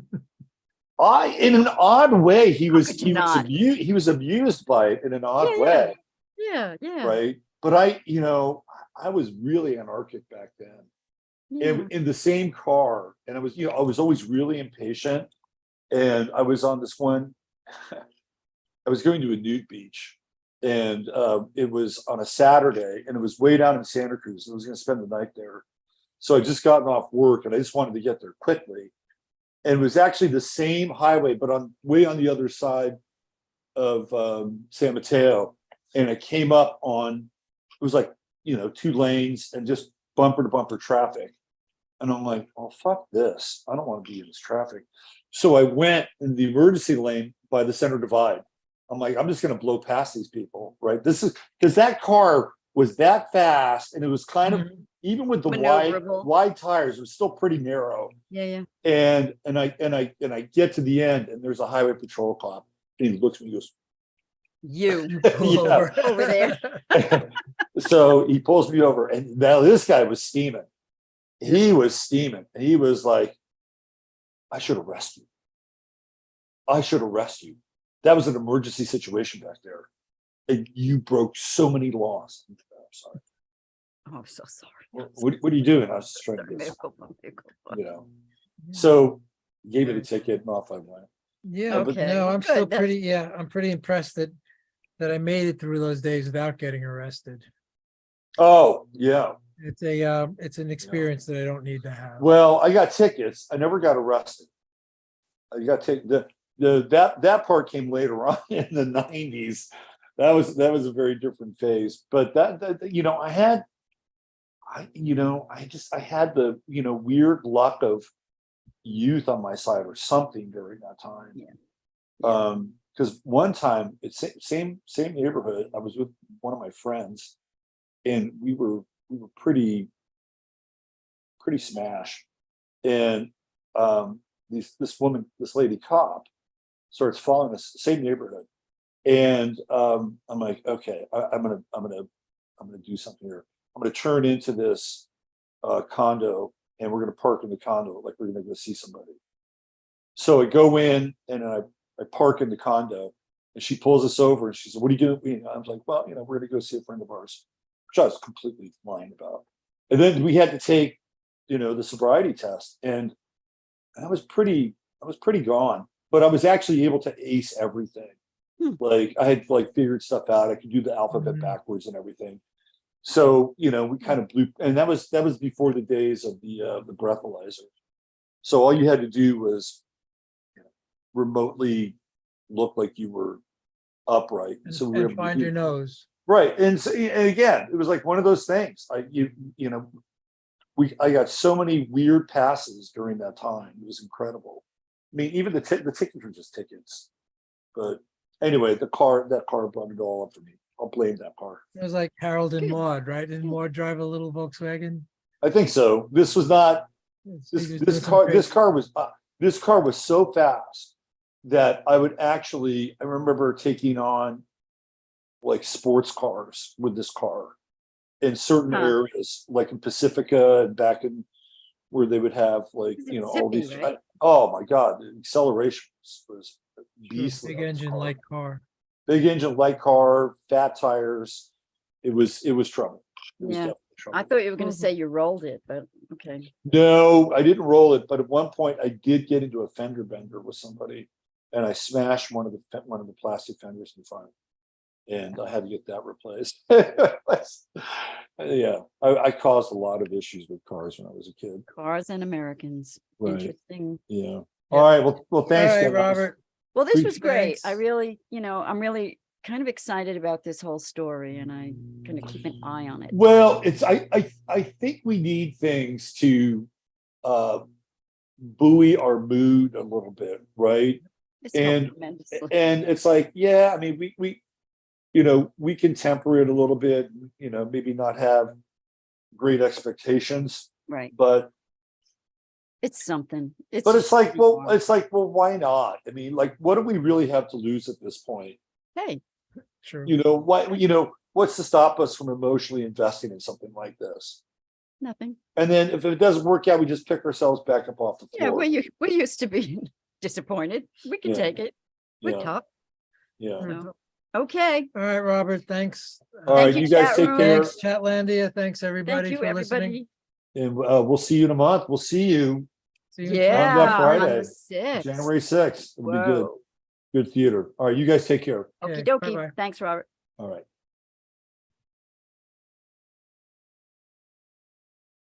All right, that was our good friends, the Crimis. You want to say goodbye to people? You want to sign off over here? What are you doing? Come on over here, sign off. All right, Jasper wanted to say bye. Okay, we'll be back on Sunday night with Sunday Night After Live. We're going to have Darlena, my friend, Darlena Watson, and she's going to be here and for about 40 minutes or so at the bottom of the hour on Sunday night, so about 6:30. And she is going to deconstruct Kanye West's human design chart. You don't want to miss that, because she's been absolutely fascinated by his human design. So she'll be here on Sunday night, and I got a bunch of other stuff planned. So please join us here on this channel at 6 p.m. Central Time. Use your head in order to discern what's real. Your heart can say what's possible. I'm Robert Phoenix, and